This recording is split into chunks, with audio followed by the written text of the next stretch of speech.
Carrot நிற கதிரவன் கிழக்கில் எட்டி பார்த்து கொண்டிருந்தான். கடற்கரை சாலையில் வாக்கிங் போய்க் கொண்டிருந்தவர்களில் நடுவில் ஜாக்கிங் சூட் அணிந்த நீலகண்டன் தன் மேய்காப்பாளர்களோடு வேகமாய் நடந்தபடி செல்போனில் பேசிக் கொண்டிருந்தார். 50 வயது உடம்பு தேகப்பயிற்சி காரணமாய் 10 வயதை குறைத்து காட்டியது. கழுத்தில் தங்கம் கலந்த ருத்ராட்ச கொட்டை மின்னியது. இதோ பாருங்க பரசுராமன், கோயில் கும்பாபிஷேக தேதியை மாற்ற முடியாது.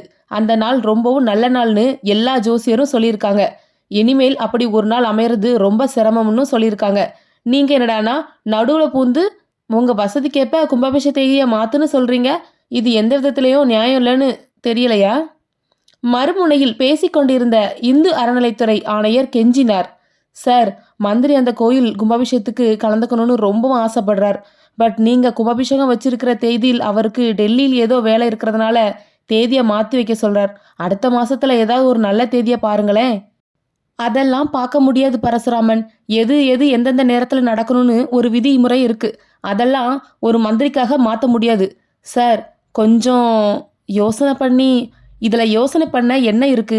ஏதோ ஒரு கல்யாண விஷயம்னா கூட தேதியை மாற்றிக்கலாம். இது கோவில் கும்பாபிஷேகம். ஒன்றும் பண்ண முடியாது பரசுராமன். நீங்கள் மினிஸ்டர் கிட்ட எப்படி சொல்லணுமோ அப்படி சொல்லிருங்க.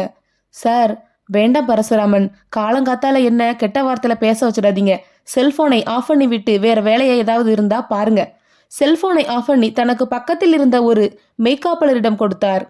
நாகராஜ் ஐயா, இனிமேல் இந்த பரசுராம் ஃபோன் பண்ணா எனக்கு கொடுக்காத. கோயில் கும்பாபிஷேகத்தை காட்டிலும் அவனுக்கு மந்திரி வர்றது தான் முக்கியமாப்படுது. ஐயா, என்னடா நான் ஒன்று சொன்னா கோபிச்சுக்க மாட்டீங்களே? ஒன்று என்னடா 9 சொல்லு. அதுக்குத்தானே உன்னையெல்லாம் கூடவே வச்சிட்டு இருக்கேன். ஐயா, பரசுராம் சொன்ன மாதிரி கும்பாபிஷேக தேதியை தள்ளி போடுறதான் உத்தமம். ஏண்டா அப்படி சொல்ற? ஐயா, ஆண்டவனை பகைச்சுக்கிட்டாலும் பரவாயில்ல, ஒரு அரசியல்வாதியை பகைச்சிக்க கூடாதுன்னு சொல்லுவாங்க. டேய், என்ன பார்த்து தான் ஒரு அரசியல்வாதி பயப்படணும். நான் யாருக்கும் பயப்பட மாட்டேன். கும்பாபிஷேக தேதியை யாருக்காகவும் நான் மாற்ற முடியாது. நீலகண்டன் பேசிக்கொண்டே ரோட்டின் ஓரமாய் நின்றிருந்த காருக்குள் வந்தார். டிரைவர் முருகப்பன் ஓட்டமும் நடையுமாய் வந்தான். ஐயா, அருகம்புல் ஜூஸ் கொண்டு வரட்டுமா? ஒரு அரை டம்ளர் கொடு போதும். டிரைவர் காரின் பின்சீட்டில் இருந்த பிளாஸ்கை எடுக்க போக நீலகண்டன் வியர்த்து போன முகத்தை டவலால் ஒற்றிக்கொண்டு ரோட்டோரமாய் இருந்த சிமெண்ட் பெஞ்சில் உட்கார்ந்தார். இளநீல உடையில் இருந்த மெய்காப்பாளர்கள் 4 பேரும் 4 திசைகளையும் பார்த்தபடி நின்றார்கள். டிரைவர் கொண்டு வந்து கொடுத்த அருகம்புல் ஜூஸ் டம்ளரை வாங்கி கொண்ட நீலகண்டன் ஒரு வாய் பருகிவிட்டு நிமிர்ந்தார். முருகா, ஐயா, உன்னோட தங்கச்சிக்கு கல்யாணம்னு சொன்னியே, முகூர்த்த தேதியை குறிச்சிட்டியா? இல்லைங்கய்யா. ஏண்டா? பையன் வீட்டில் கொஞ்சம் கெடுபிடி பண்ணாங்க. கையில் ரொக்கத்தையும் கொடுத்து 25 பவுன் நகையும் போட சொன்னாங்க. நான் வேண்டான்னுட்டேன். பையன் என்ன பண்ணுறான்? செக்ரட்டரியேட்டில் கிளர்க் உத்தியோகம், ரெவன்யூ டிபார்ட்மெண்ட். அட, ஏதோ முன்ன பின்ன பேசி முடிக்க வேண்டியது தானே. பணம் காசை எதிர்பார்க்குறவங்க வேண்டாம் ஐயா. வேற ஒரு வரன் வராமலா போயிடும். முருகப்பன் சொல்லி கொண்டு இருக்கும்போதே பின்பக்கம் அந்த சத்தம் கேட்டது. அதெல்லாம் பார்க்க முடியாது. அவர்கிட்ட கொஞ்சம் பேசணும். பேச முடியாது. போய்யா அந்த பக்கம். நீலகண்டன் அருகம்புல் டம்ளரோடு திரும்பி பார்த்தார். ஒரு இளைஞன் மெய்காப்பாளரிடம் வாக்குவாதம் செய்து கொண்டிருந்தான். மாநிலத்தோடு உயரமாய் இருந்தான். 30 வயது இருக்கலாம். தலைக்கேசம் கலைந்திருந்தது. தாடையில் லேசாய் அரும்பிய தாடி, கண்களில் ரிம்லெஸ் கண்ணாடி, கையில் சின்னதாய் பிரீஃப் கேஸ். ஒரு 5 நிமிஷம் பார்த்துட்டு போயிடுறேன். யோ, தள்ளி போயா. ஐயாவை இப்ப பார்க்க முடியாது. 2 பேருக்கும் இடையில் தள்ளுமுள்ளு நடந்து கொண்டிருக்க நீலகண்டன் குரல் கொடுத்தார். விக்டர், அந்த பையனை என்கிட்ட அனுப்பு. ஐயா, அவன் யாருன்னு தெரியல. கேட்டா எந்த பதிலும் சொல்லாம அடம் பிடிக்கிறான். கையில் ஏதோ பிரீஃப் கேஸ் மாதிரி இருக்கு. அதுல என்னான்னு கேட்டா அதுக்கும் பதில் கிடையாது. 2 தட்டு தட்டி அனுப்பிடவா? வேண்டாம், அவனை என்கிட்ட அனுப்பு. நான் பாத்துக்கிறேன். ஐயா, ஆள் ஒரு டைப்பா இருக்கான். அதான் நான் பாத்துக்கிறேன்னு சொல்லிட்டேனே, அப்புறம் என்ன? அவனை என்கிட்ட அனுப்பு. நீலகண்டன் சொல்லிவிட்டு டம்ளரில் இருந்த அருகம்புல் சாற்றை ஒரே மூச்சில் குடித்துவிட்டு டம்ளரை கீழே வைத்தார். அந்த இளைஞன் பக்கத்தில் வந்தான். ஐயா, கும்பிட்டான். நீலகண்டன் தன்னுடைய நரைமீசை நிராடி கொண்டே கேட்டார். யாரா நீ? ஐயா, என்னோட பேர் கருப்பண்ணன். சொந்த ஊரு மதுரைக்கு பக்கத்துல ஒரு கிராமம். சரி, என்ன வேணும்? ஐயா கிட்ட ஒரு 10 நிமிஷம் பேசணும். என்ன பேச போற? கருப்பண்ணன் சுற்றிலும் நின்றிருந்த பாடிகார்ட் ஆட்களை பார்த்துவிட்டு மெல்ல தயங்கினான். ஐயா, அது சொல்லு, என்ன? உங்ககிட்ட கொஞ்சம் தனியா பேசணும். இதோ பார், என்ன சுத்தி நின்றுட்டு இருக்கிற யாரும் இருக்கிற இடத்த விட்டு அசைய மாட்டாங்க. உனக்கு இஷ்டம் இருந்தா சொல்லு, இல்லைன்னா போய்கிட்டே இரு. அவன் அப்படியே அசையாமல் நின்றான். நீலகண்டன் அவனை உற்று பார்த்தபடி கேட்டார். என்ன சொல்றியா போறியா? சொல்றையா? அப்ப சொல்லு. ஐயா, இப்படி உட்கார்ந்துக்கலாமா? உட்கார்ந்துக்கோ.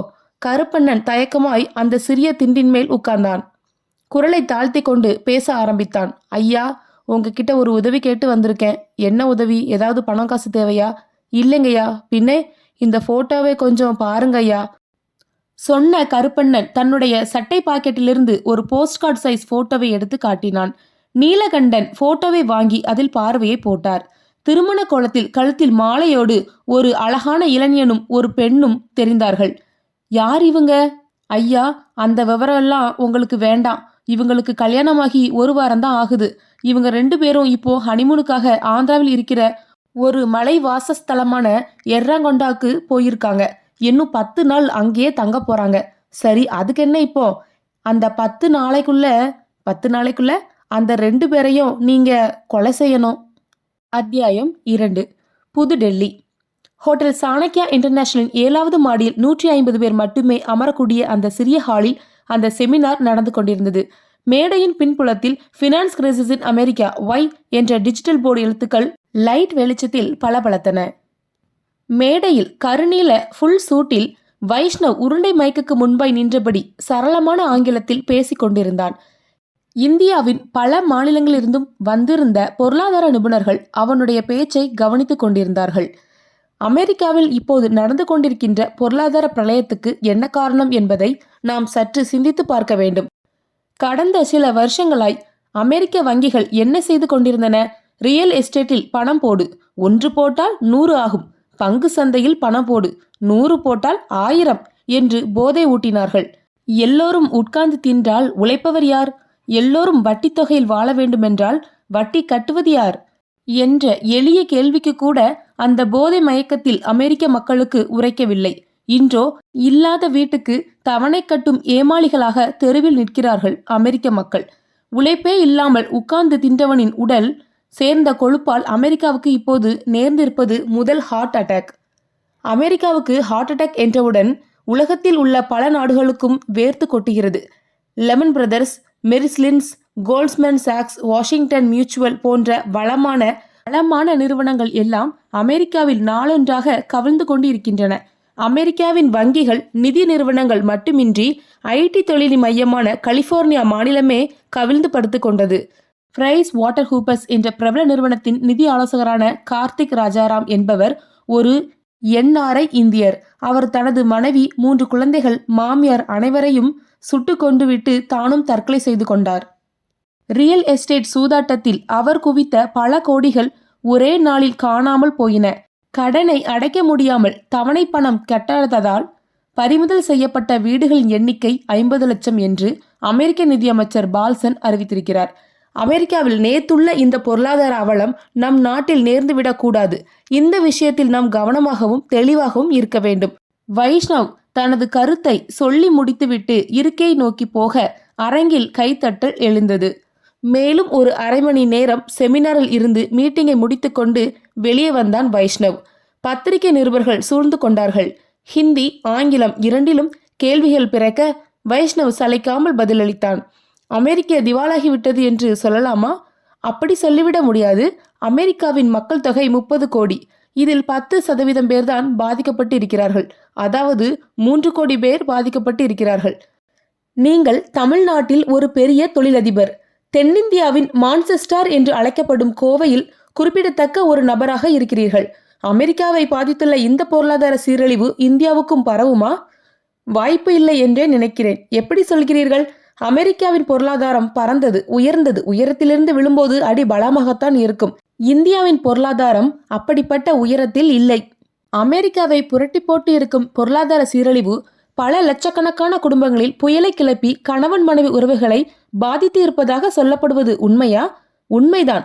தன் காதலன் பெரிய பணக்காரன் என்ற எண்ணத்தில் கல்யாணம் செய்து கொண்ட பல பெண்கள் அவன் ஒரு கடனாளி என்று தெரிந்ததுமே கோர்ட்டில் டைவர்ஸ் கேட்டு கேஸ் ஃபைல் செய்கிறார்கள். இதற்கு காரணம் 2 பேருக்கும் இடையே ஒரு உள்ளார்ந்த அன்பு இல்லாததான். பணம்தான் வாழ்க்கை என்று நினைப்பவர்கள் என்னை பொறுத்த வரைக்கும் பரிதாபத்துக்கு உரியவர்கள். நீங்கள் சொல்வது இந்த காலத்துக்கு பொருந்தாது மிஸ்டர் வைஷ்ணவ். இந்த 21வது நூற்றாண்டின் இறைவன் பணம் மட்டுமே. அந்த பணத்துக்கு பின்னால்தான் இன்றைய மனிதன் ஓடிக்கொண்டிருக்கிறான். You may be correct, but பணத்துக்கு பின்னால் ஓடும் மனிதர்கள் மகிழ்ச்சியா இருப்பது இல்லை. நீங்கள் ஒரு தொழிலதிபர் போல் பேசவில்லை, ஏதோ ஒரு ஆன்மீகவாதி போல் பேசுகிறீர்கள். அதனால் என்ன?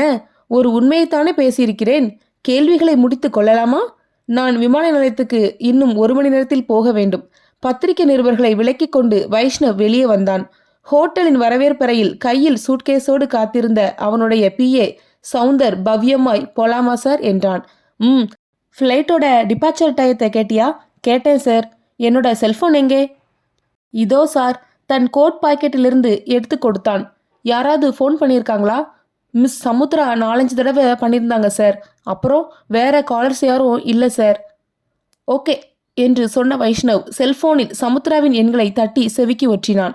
மறுமுனையில் ரிங்டோன் போய் சமுத்ராவின் குரல் கேட்டது. என்ன ஐயா இப்பதான் செமினாரை விட்டு வெளியே வந்தாரோ? குரலில் கோபம். ஆமா. என்ன அமெரிக்காவோட பொருளாதார பிரச்சனையெல்லாம் தீர்த்து வச்சிட்டீங்களா? ரொம்ப கோபம் போலி இருக்கு. பின்ன என்னங்க, நாளைக்கு என்னோட பர்த்டே. நீங்க என்னமும் டெல்லியிலே உட்காந்துட்டு இருந்தா எப்படி? இதோ நான் புறப்பட்டுக்கிட்டே இருக்கேன். இன்னும் 1 மணி நேரத்துக்குள்ள ஏர்போர்ட் போயிடுவேன். அடுத்த 3 மணி நேரத்துல கோயம்புத்தூர் ஏர்போர்ட்ல இருப்பேன். சரி, செமினார்ல உங்க பேச்சுக்கு ரெஸ்பான்ஸ் எப்படி? சூப்பர். அதை நீ நேர்ல பார்த்து இருக்கணும். செமினார் முடிஞ்ச வெளியே வரும்போது ப்ரெஸ் பீப்புள் சூழ்ந்துட்டாங்க. அவங்க கிட்ட பேசிட்டு ஃப்ளைட்டை கோட்டை விட்டுறாதீங்க. அது எப்படி விடுவேன்? அப்படியே விட்டாலும் கடனாய் 2 இறக்கைகளையும் வாங்கி ஒட்ட வச்சுக்கிட்டு பறந்து வந்துட மாட்டேனா? வர வர நீங்க ரொம்பவும் வலியுறீங்க. ஷேர் மார்க்கெட் அசோசியனுக்கு அசிஸ்டன்ட் வைஸ் பிரசிடண்டா இருக்கிற நீங்க ஒரு காதலிக்கிட்ட இப்படியெல்லாம் வலியக்கூடாது. ஒழுங்கா நேரத்துக்கு போய் ஏர்போர்ட் போய் சேர்ந்து ஃப்ளைட்டை பிடிங்க. இதோ கார்ல ஏறிட்டேன். அப்புறம் ஒரு தித்திப்பான மேட்ரு. என்ன? என்னோட அப்பா அடுத்த வாரம் யுஎஸ்ல வர்றார். 1 மாசம் இங்க தான் தங்க போறார். அந்த நாட்கள்ல அவர் நல்ல மூட்ல இருக்கிற நேரமா பார்த்து நம்ம காதல் மேட்ரை டிக்ளேர் பண்ண போறேன். சமுத்ரா. என்ன? இந்த விஷயத்த இப்ப எதுக்காக என்கிட்ட சொன்ன? ஏன், இது சந்தோஷமான விஷயம் தானே? சந்தோஷமான விஷயம்தான். இருந்தாலும் இப்ப இருந்த எனக்கு டென்ஷன். எதுக்காக டென்ஷன்? சமுத்ரா, இது ஏற்கனவே உன்கிட்ட சொன்னதுதான். உன்னோட ஃபேமிலிக்கு ஒரு பாரம்பரியம் உண்டு. வெள்ளைக்காரங்கிட்ட சர் பட்டம் வாங்கினவர் உன்னோட தாத்தா. உன்னோட அப்பா ஒரு மல்டிநேஷ்னல் பிஸ்னஸ்மேன். அதே போல் உன்னோட மதரோட ஃபேமிலியும் சாதாரண ஃபேமிலி கிடையாது. பட் என்னோட ஃபேமிலியை பற்றி நான் எதுவுமே. சமுத்ரா குறுக்கிட்டாள். அவன் விட்ட இடத்திலிருந்து பேச்சை தொடர்ந்தாள். பெருமையாய் சொல்லிக்கொள்ள முடியாத நிலைமை. எனக்கு அப்பா அம்மா கிடையாது.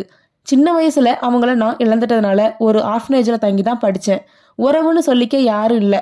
எனக்கு இருக்கிற ஒரே ப்ளஸ் பாயிண்ட் என்னோட படிப்பு தான். எம்ஏ எக்கனாமிக்ஸ் படிப்பு, கோல்டு மெடலிஸ்ட். எம்பிஏ படித்தேன். ஃபாரின் எக்ஸ்சேஞ்ச் சப்ஜெக்டில் பிஹெச்டி பண்ணேன். 4-5 பிஸ்னஸ் பண்ணுறேன். முக்கியமாக ஷேர்ஸ். தொழிலதிபர் லிஸ்ட்டில் இருக்கேன். ஷேர் மார்க்கெட் அசோசியனுக்கு ஏவிபியா இருக்கேன். இவ்வளவு குவாலிஃபிகேஷன் இருந்தாலும் என்னோட பூர்வாஸ்வரம் சரியில்லை. உன்னோட அப்பா நம்ம காதலை ஏத்துக்க போறது சந்தேகம்தான். இதைத்தானே இப்ப சொல்ல போறீங்க? சமுத்ரா. உன்னோட அப்பா நம்ம காதலுக்கு ஓகே சொல்லுவார்னு நீ உண்மையிலேயே நம்புறியா? டபுள் ஓகே சொல்லுவார். ஒருவேளை அவர் நோன்னு சொல்லிட்டா, அப்படி அவர் சொன்ன நிமிஷத்திலிருந்து நான் அவருக்கு மகள் கிடையாது. சமுத்ரா, இது தமிழ் சினிமா டயலாக் கிடையாது, நிஜம். எந்த டென்ஷன் இல்லாம புறப்பட்டு வாங்க. நாளைக்கு காலையில் ரேஸ்கோர்ஸ் ரோட்டில் மீட் பண்ணலாம். பிஏ சவுந்தர் பவ்யமாய் குறுக்கிட்டான். சார், ஏர்போர்ட் பஸ் உங்களுக்காக வெயிட் பண்ணிட்டு இருக்கு. ஓகே சமுத்ரா, இப்போ செல்லை கட் பண்றேன். ஃப்ளைட் கோயம்புத்தூர் ஏர்போர்ட்ல லேண்ட் ஆனதும் உனக்கு ஃபோன் பண்றேன். சரி. வைஷ்ணவ் செல்போனை அணைத்து பாக்கெட்டில் போட்டுக்கொண்டபடி ஹோட்டலின் போர்ட்டிகோவில் நின்றிருந்த அந்த சொகுசு ஏர்போர்ட் பஸ்ஸுக்குள் நுழைந்தான். சவுந்தரும் தொடர்ந்தான். பஸ்ஸில் கூட்டமில்லை. வைஷ்ணவும் சவுந்தரும் பக்கத்து இருக்கைகளில் உட்கார்ந்திருந்தார்கள். அடுத்த சில நிமிடங்களில் பஸ் புறப்பட்டது. வைஷ்ணவின் மனசுக்குள் சற்று நேரத்துக்கு முன்பு இருந்த சந்தோஷம் காணாமல் போயிருந்தது. சமுத்ராவின் அப்பா இந்த காதலை ஏற்றுக்கொள்வாரா? ஏற்றுக்கொள்ளாத பட்சத்தில் சமுத்ரா தன் காதலில் உறுதியாய் இருப்பாளா? இந்த 2 கேள்விகளுக்கும் மனசை போட்டு குடைய ஒரு பெருமிச்சோடு இருக்கைக்கு சாய்ந்தான். சவுந்தர் அதை கவனித்துவிட்டு கேட்டான். என்ன சார், ஏதாவது பிரச்சனையா? கேள்வி கேட்ட சவுந்தரை வைஷ்ணவ் ஏறிட்டான். சவுந்தருக்கு அவனுடைய காதல் விவகாரம் தெரியும். இவனுடன் பேசி பார்த்தால் என்ன? ஒரு குழப்பம் சவுந்தர். என்ன குழப்பம் சார்? சமுத்ரா என்னை காதலிக்கிற விஷயம் உனக்கு தெரியும். அவ என்னை உயிருக்கு உயிரா காதலிச்சாலும் என்னோட மனசுக்குள்ள ஒரு சின்ன சந்தேகம். கடைசி நேரத்துல சாரி வைஷ்ணவ், என்னோட அப்பா நம்ம காதலுக்கு சிவப்பு கொடியை காட்டிட்டார். அவரோட பேச்சை என்னால் மீற முடியாதுன்னு சொல்லிடுவாளா என்கிற பயம்தான். சார், உங்க பயத்துல கொஞ்சம் கூட நியாயம் கிடையாது. ஏன்னா இன்னைக்கு பொருளாதார ரீதியா நீங்களும் ஒரு ரிமார்க்கபிள் பர்சன். அந்த குடும்பத்துக்கு ஈடு கொடுக்கக்கூடிய தகுதி உங்களுக்கு இருக்கும்போது நீங்க ஏன் பயப்படணும்? இன்னும் சொல்லப்போனா உங்களை மாப்பிள்ளையாய் அடைய அந்த குடும்பம் தான் கொடுத்து வச்சிருக்கணும். சமுத்திராவை பத்தி நீ என்ன நினைக்கிற? உங்களை உயிராய் நினைக்கிறாங்க சார். இருந்தாலும் அதை உறுதிப்படுத்திக்கிற மாதிரி சமுத்திராவுக்கு ஒரு பரீட்சை வைக்கலாமா? பரீட்சையா? பரீட்சை தான். அதை பரீட்சைன்னு சொல்லிடுறத விட அதிர்ச்சி வைத்துன்னு சொல்லலாம். நீங்க என்ன சொல்ல வரீங்கன்னு எனக்கு புரியல சார். சவுந்தர், இன்னைக்கு அமெரிக்காவில் நிறைய காதல் ஜோடிகள் பிரிஞ்சதுக்கு அந்த நாட்டை புரட்டி போட்ட பொருளாதார சீரழிவும் ஒரு காரணம்னு சொன்னா உன்னால் நம்ப முடியுதா? எப்படி சார்? பொருளாதார நிலைமை சிறப்பா இருந்தபோது காதலனை உயிர்க்குயிராய் நேசிச்ச பெண்கள் காதலன் இப்ப இருக்கிற பொருளாதார சீரழிவில் சிக்கி ஒரு சைபர் ஆனதும் ஒரு டாட்டா சொல்லிட்டு போயிடுவாங்களாம். அப்படியா சார்? அதே அதே. இந்த கான்செப்டை வச்சு தான் சமுத்திராக்கு ஒரு டெஸ்ட் வைக்க போறேன். சார், நீங்க சொல்றது எனக்கு புரியல. புரியும்படியாவே சொல்றேன். என்னுடைய முக்கியமான பிஸ்னஸே ஷேர் மார்க்கெட்ல இன்வெஸ்ட் பண்றதுன்னு எல்லாருக்கும் தெரியும். அதுல நான் சம்பாதிச்சிருக்கேன்னு தெரியும். அதுல எனக்கு நஷ்டம் ஏற்பட்டு கோடிக்கணக்கான ரூபாய் இழப்பு ஏற்பட்டு இருக்குன்னு சமுத்திராக்கு தெரியப்படுத்தினா அவளோட ரியாக்ஷன் எப்படி இருக்குன்னு நீ நினைக்கிற? ரொம்பவும் ஃபீல் பண்ணுவாங்க சார். அப்புறம் உங்களுக்கு ஆறுதல் சொல்லி தைரியப்படுத்துவாங்க சார் அப்படின்னு நீ நினைக்கிற. நானும் அப்படிதான் நினைக்கிறேன். பட் நம்ம 2 பேரோட நினைப்போம் தப்பா இருந்துட்டா? சார், நீங்க என்ன சொல்றீங்க? சவுந்தர், சமுத்திரா என்ன காதலிப்பது நிஜம். அந்த நிஜத்தில் எத்தனை சதவீதம் உறுதி இருக்குன்னு தெரிஞ்சுக்க வேண்டாமா? அதுக்காக தான் இந்த டெஸ்ட். சார், என்ன இது? கொஞ்சம் விபரீதமா என் மனசுக்கு படுது. இந்த டெஸ்டெல்லாம் வேண்டாம். விளையாட்டே வினையாகும்னு பெரியவங்க சொல்லிட்டு போயிருக்காங்க. இதுல எந்த விபரீதமும் இல்லை சவுந்தர். ஒரு 2 நாள் தான் இந்த நாடகம். 3ஆவது நாள் சமுத்திராவை மீட் பண்ணி சும்மா ஒரு ஜோக்குன்னு சொல்லி சமாளிச்சிடுவேன். சார், எனக்கு என்னமோ பேசாதே. ஊருக்கு போனதும் நான் என்ன சொல்றேனோ அதை மட்டும் செய். போதும், மத்ததை நான் பாத்துக்கிறேன். சவுந்தர் நிறம் மாறி போன முகத்தோடு கலக்கமாய் தலையாட்டினான். அத்தியாயம் 3. நீலகண்டன் அந்த இளைஞனை ஒரு புன்னகையோடு பார்த்தார். உன்னோட பேர் என்னன்னு சொன்ன? கருப்பண்ணன். இந்த போட்டோவில் கல்யாண கோலத்தில் இருக்கிற 2 பேரையும் நான் கொலை பண்ணணுமா? ஆமாங்கய்யா. நான் கொலை பண்ணுவேன்னு சொல்லி உன்னை இங்க அனுப்புனது யாரு? யாரும் சொல்லி வரலங்கய்யா. பின்ன எனக்கே தெரியுங்கய்யா. எப்படி? நீங்க பெரம்பூர் ஃபாக்ஸ் ரோட்ல ஒருத்தரை ஓட ஓட விரட்டி கொலை பண்ணத நானே என்னோட கண்ணால பார்த்துருக்கேன்யா. நீலகண்டன் அந்த இளைஞனை கையை அசைத்து கூப்பிட்டார். இப்படி பக்கத்துல வா. தயங்கி தயங்கி வந்தான் கருப்பண்ணன். உட்கார்ந்தான். நான் பெரம்பூர் ஃபாரக்ஸ் ரோட்ல ஒருத்தனை ஓட ஓட விரட்டி கொலை பண்ணத நீ நிஜமாவே பாத்தியா? பார்த்தேன்யா. கொலை செய்யப்பட்ட நபர் யாருன்னு தெரியுமா? தெரியுங்கய்யா. அவன் பேரு Mannadi Balu. Real estate business பண்ணிட்டு இருந்தவன். நான் அவனை கொலை பண்ணதை பார்த்துருக்கேன். ஏன் போலீஸுக்கு நீ ஃபோன் பண்ணி தகவல் கொடுக்கல? நீங்க பண்ண கொலை எனக்கு நியாயமாய் பட்டுது. அது என்ன நியாய விலக்கடை மாதிரி? கொலையில் கூட நியாய கொலை அநியாய கொலைன்னு இருக்கா? ஐயா, நீங்க காரணம் இல்லாம அறிவாலை தூக்க மாட்டீங்கன்னு எனக்கு தெரியும். அந்த Mannadi Balu real estate business பண்றதா சொல்லி மற்றவங்களோட நிலத்துக்கெல்லாம் போலி முத்திரத்தாள்களை உபயோகம் பண்ணி பத்திரங்களை தயாரிச்சு யார் யாருக்கோ விற்பனை செஞ்சுட்டு இருந்தான். அவனால பாதிக்கப்பட்ட எல்லோருமே சேர்ந்து உங்ககிட்ட வந்தாங்க. பிரச்சனைய சொல்லி பணத்தை கொடுத்தாங்க. நீங்க அறிவாலை எடுத்திருக்கீங்க. நீங்க ஒரு ப்ரொஃபஷனல் கில்லரா இருந்தாலும் பணத்துக்கு ஆசைப்பட்டு நல்ல மனிதர்களோட உயிரை விலை பேச மாட்டீங்க. அதனால தான் என்னோட பிரச்சனையை முடிச்சிக்க உங்ககிட்ட வந்தேன். இந்த போட்டோவில் இருக்கிற 2 பேரும் எர்ரகொண்டா மலையிலிருந்து உயிரோடு ஊருக்கு திரும்பக்கூடாது. நீலகண்டன் அந்த போட்டோவின் மேல் மறுபடியும் பார்வையை போட்டுக்கொண்டே கேட்டார். இவங்களுக்கும் உனக்கும் என்ன பிரச்சனை? ஐயா, இது உங்களுக்கு தெரிய வேண்டாம். அந்த போட்டோவில் இருக்கிற 2 பேருமே அவ்வளவு நல்லவங்க இல்ல. அவங்க நல்லவங்களா இல்ல கெட்டவங்களான்னு நான் முடிவு பண்ண வேண்டியது நீ இல்ல. ஐயா, நீங்க கேட்குற பணம் தர்றேன். அந்த 2 பேரையும் இல்லாம பண்ணுங்க. என்னோட ரேட் என்னன்னு உனக்கு தெரியுமா? தெரியுங்கய்யா. எவ்வளவு? 10 லட்சம். கொண்டு வந்திருக்கியா? இதோ. கருப்பண்ணன் தன் கொண்டு வந்திருந்த பிரீப் கேஸை திறந்து காட்டினான். 500 ரூபாய் நோட்டு தாள்கள் கற்றை கற்றையாய் பிரீப் கேஸை நிறைத்து வைத்திருந்தன. நீலகண்டன் அந்த பணத்தை பார்த்துவிட்டு கருப்பண்ணனை ஏறிட்டார். பணம் ஓகே, பட் அதை விட எனக்கு முக்கிய காரணம் 2 பேரையும் கொலை பண்ணக்கூடிய அளவுக்கு அவங்க பண்ணின தப்பு என்ன? ஐயா, அது உங்களுக்கு வேண்டாம். நான் பணத்தை கொடுத்துட்டு போறேன். நீங்க காரியத்தை முடிங்க. சொல்லிவிட்டு நகர முயன்ற கருப்பண்ணனை சொடுக்கு போட்டு நிறுத்தினார் நீலகண்டன். நில்லுடா. நின்றான். ஏண்டா, நீ பணத்தை கொடுத்துட்டு என்ன அதிகாரம் பண்ணலான்னு நினைச்சியா? ஒழுங்கு மரியாதை பிரச்சனை என்னன்னு சொல்லு. இல்லைன்னா இங்கிருந்து உயிரோடு போக மாட்டேன். நான் காரணம் சொன்னாதான் நீங்க அந்த 2 பேரையும் கொலை பண்ணுவீங்க, அப்படித்தானே? ஆமா. சரி, நான் வேற ஆளை பாத்துக்கிறேன்யா. நீங்க கொலைகளை பண்ணினா போலீஸ் அந்த கேஸை அதிகமா தீவிரம் காட்ட மாட்டாங்கன்னு சொன்னாங்க. அந்த காரணத்துக்காகத்தான் நான் வந்தேன். நீங்க என்னடான்னா காரணம் அது இதுன்னு கேக்குறீங்க. இது நமக்கு சரிப்பட்டு வராது. நான் கிளம்புறேன் ஐயா. சரி கிளம்பு. ஆனா பணத்தை வச்சுட்டு போ. என்னது? பணத்தை வச்சுட்டு போறதா? ஆமா. இவ்வளவு நேரம் நீ என்கிட்ட பேசிட்டு இருந்தியே, அதுக்கான ஃபீஸ் 10 லட்சம். பணத்தை வச்சுட்டு நடைய கட்டு. ஐயா இது அநியாயம். என்ன பணத்தோடு போக விடுங்க. உனக்கு உயிர் வேணுமா இல்ல பணம் வேணுமா? உனக்கு 2 நிமிஷம் டைம் தர்றேன். ஒரு முடிவுக்கு வா. சொன்ன நீலகண்டன் தன் இடுப்பு பகுதிக்கு கையை கொண்டு போய் ரிவால்வரை கையில் எடுத்தார். அத்தியாயம் 4. கோவை ரேஸ்கோர்ஸ் ரோட்டில் ஒரு கோல்ட் மெஹர் மரத்துக்கு கீழே காரை நிறுத்தி உள்ளே உட்கார்ந்தபடி காத்திருந்தாள் சமுத்ரா. 11 மணி வெயில். சாலையில் போக்குவரத்து அதிகம் இல்லை. எப்பொழுதாவது ஒரு கார் விர் என்று கடந்து போயிற்று. சரியாய் 11 மணிக்கெல்லாம் இந்த இடத்துக்கு வந்து விடுவதாய் சொன்னாரே வைஷ்ணவ். அவினாசி ரோட்டில் டிராஃபிக்கில் மாட்டியிருப்பாரோ? ஃபோன் செய்து பார்க்கலாமா? வேண்டாம். ஒரு 10 நிமிஷம் வெயிட் பண்ணி பார்ப்போம்.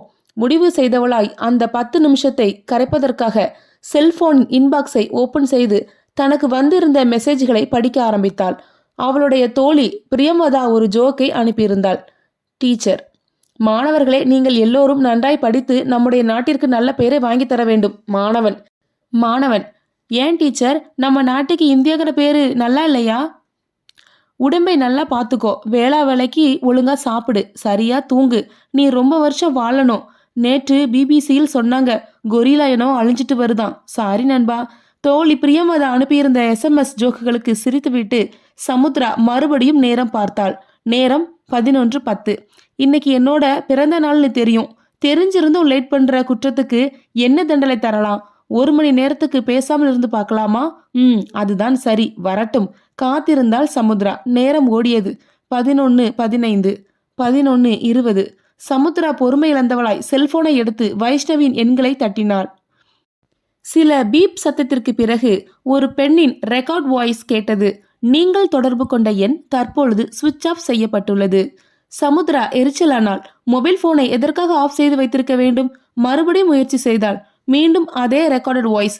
சமுத்ரா வாட்சை பார்த்தாள். 11:25. என்னாயிற்று வைஷ்ணவிற்கு? இப்போது மனசுக்குள் இருந்த கோபம் காணாமல் போய் லேசாய் ஒரு பயம் பிறந்தது. டெல்லி போய் வந்ததில் கிளைமேட் சேராமல் காய்ச்சல் அப்படி ஏதாவது இருந்தால் போன் செய்து சொல்லியிருப்பாரே. யோசனையில் நிமிஷங்கள் கரைய 11:45 வரை பார்த்துவிட்டு காரை நோக்கி நகர்ந்தாள் சமுத்ரா. வைஷ்ணவை வீட்டுக்கே போய் பார்த்து விடலாம். உடம்பிலும் மனசிலும் பரவிக்கொண்ட பதட்டத்தோடு காரை வேகமாய் விரட்டினாள். போக்குவரத்தில் சரியாய் 15 நிமிஷம். ஏர்போர்ட்டுக்கு பக்கத்தில் இருந்த கொடிசியா அவென்யூக்குள் கார் நுழைந்தது.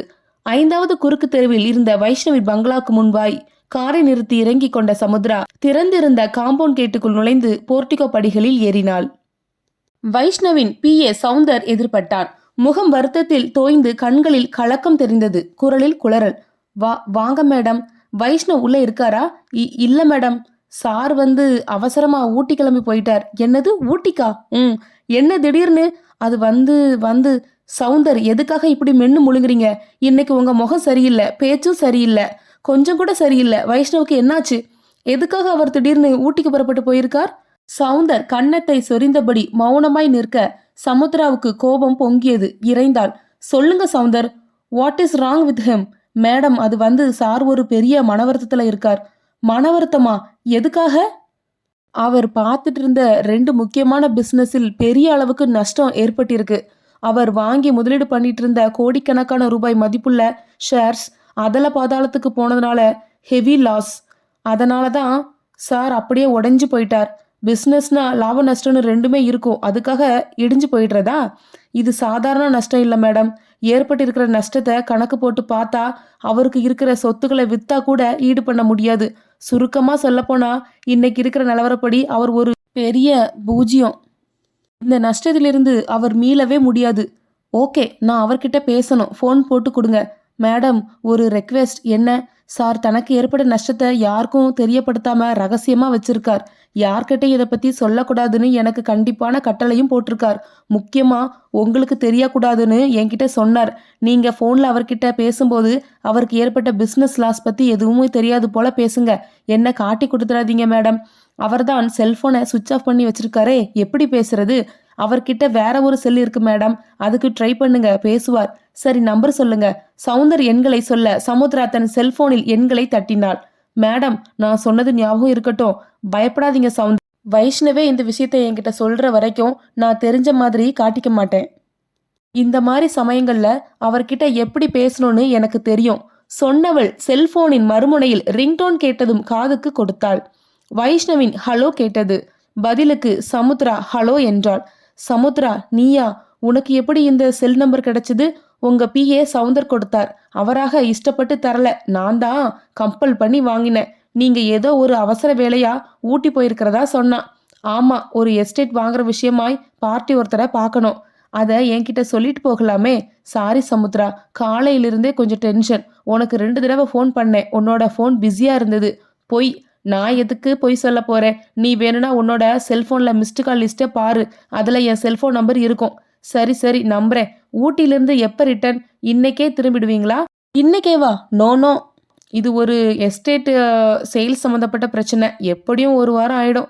என்னது 1 வாரமா? உதைப்பேன். 2 நாள் தான் டைம். நாளை கழிச்சு மறுநாள் எனக்கு பக்கத்துல வந்து உட்காந்து ஐஸ்கிரீம் சாப்பிட்டுக்கிட்டு இருக்கணும்.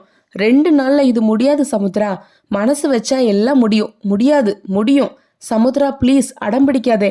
இதோ பாருங்க வைஷ்ணவ், வாழ்க்கையில பணம் சம்பாதிக்க மட்டும் ஆசைப்பட்டா நிறைய சந்தோஷங்களை நம்ம இழக்க வேண்டியிருக்கும். இப்ப எதுக்காக இந்த தத்துவத்தை சொல்ற? ஏதோ சொல்லணும்னு தோணுச்சு, சொன்னேன். நீங்க 2 நாளைக்குள்ள கோயம்புத்தூர் வரணும். இல்லைனா 1 மாசத்துக்கு பேச மாட்டேன். சொன்ன சமுத்ரா செல்போனை அணைத்தாள். ஒரு புன்னகையோடு சவுந்தரை ஏறிட்டாள். என்ன சவுந்தர், நான் பேசுனது சரியா? ஓகே மேடம், நீங்க ஒன்றும் கவலைப்படாதீங்க சவுந்தர். நான் அடிக்கடி வைஷ்ணவ்கிட்ட பேசி அவரை கன்வின்ஸ் பண்றேன். மேடம், நான் சொன்னது டோன்ட் வரி. நீங்க சொன்னதா நான் என்னைக்குமே சொல்ல மாட்டேன். வரட்டுமா?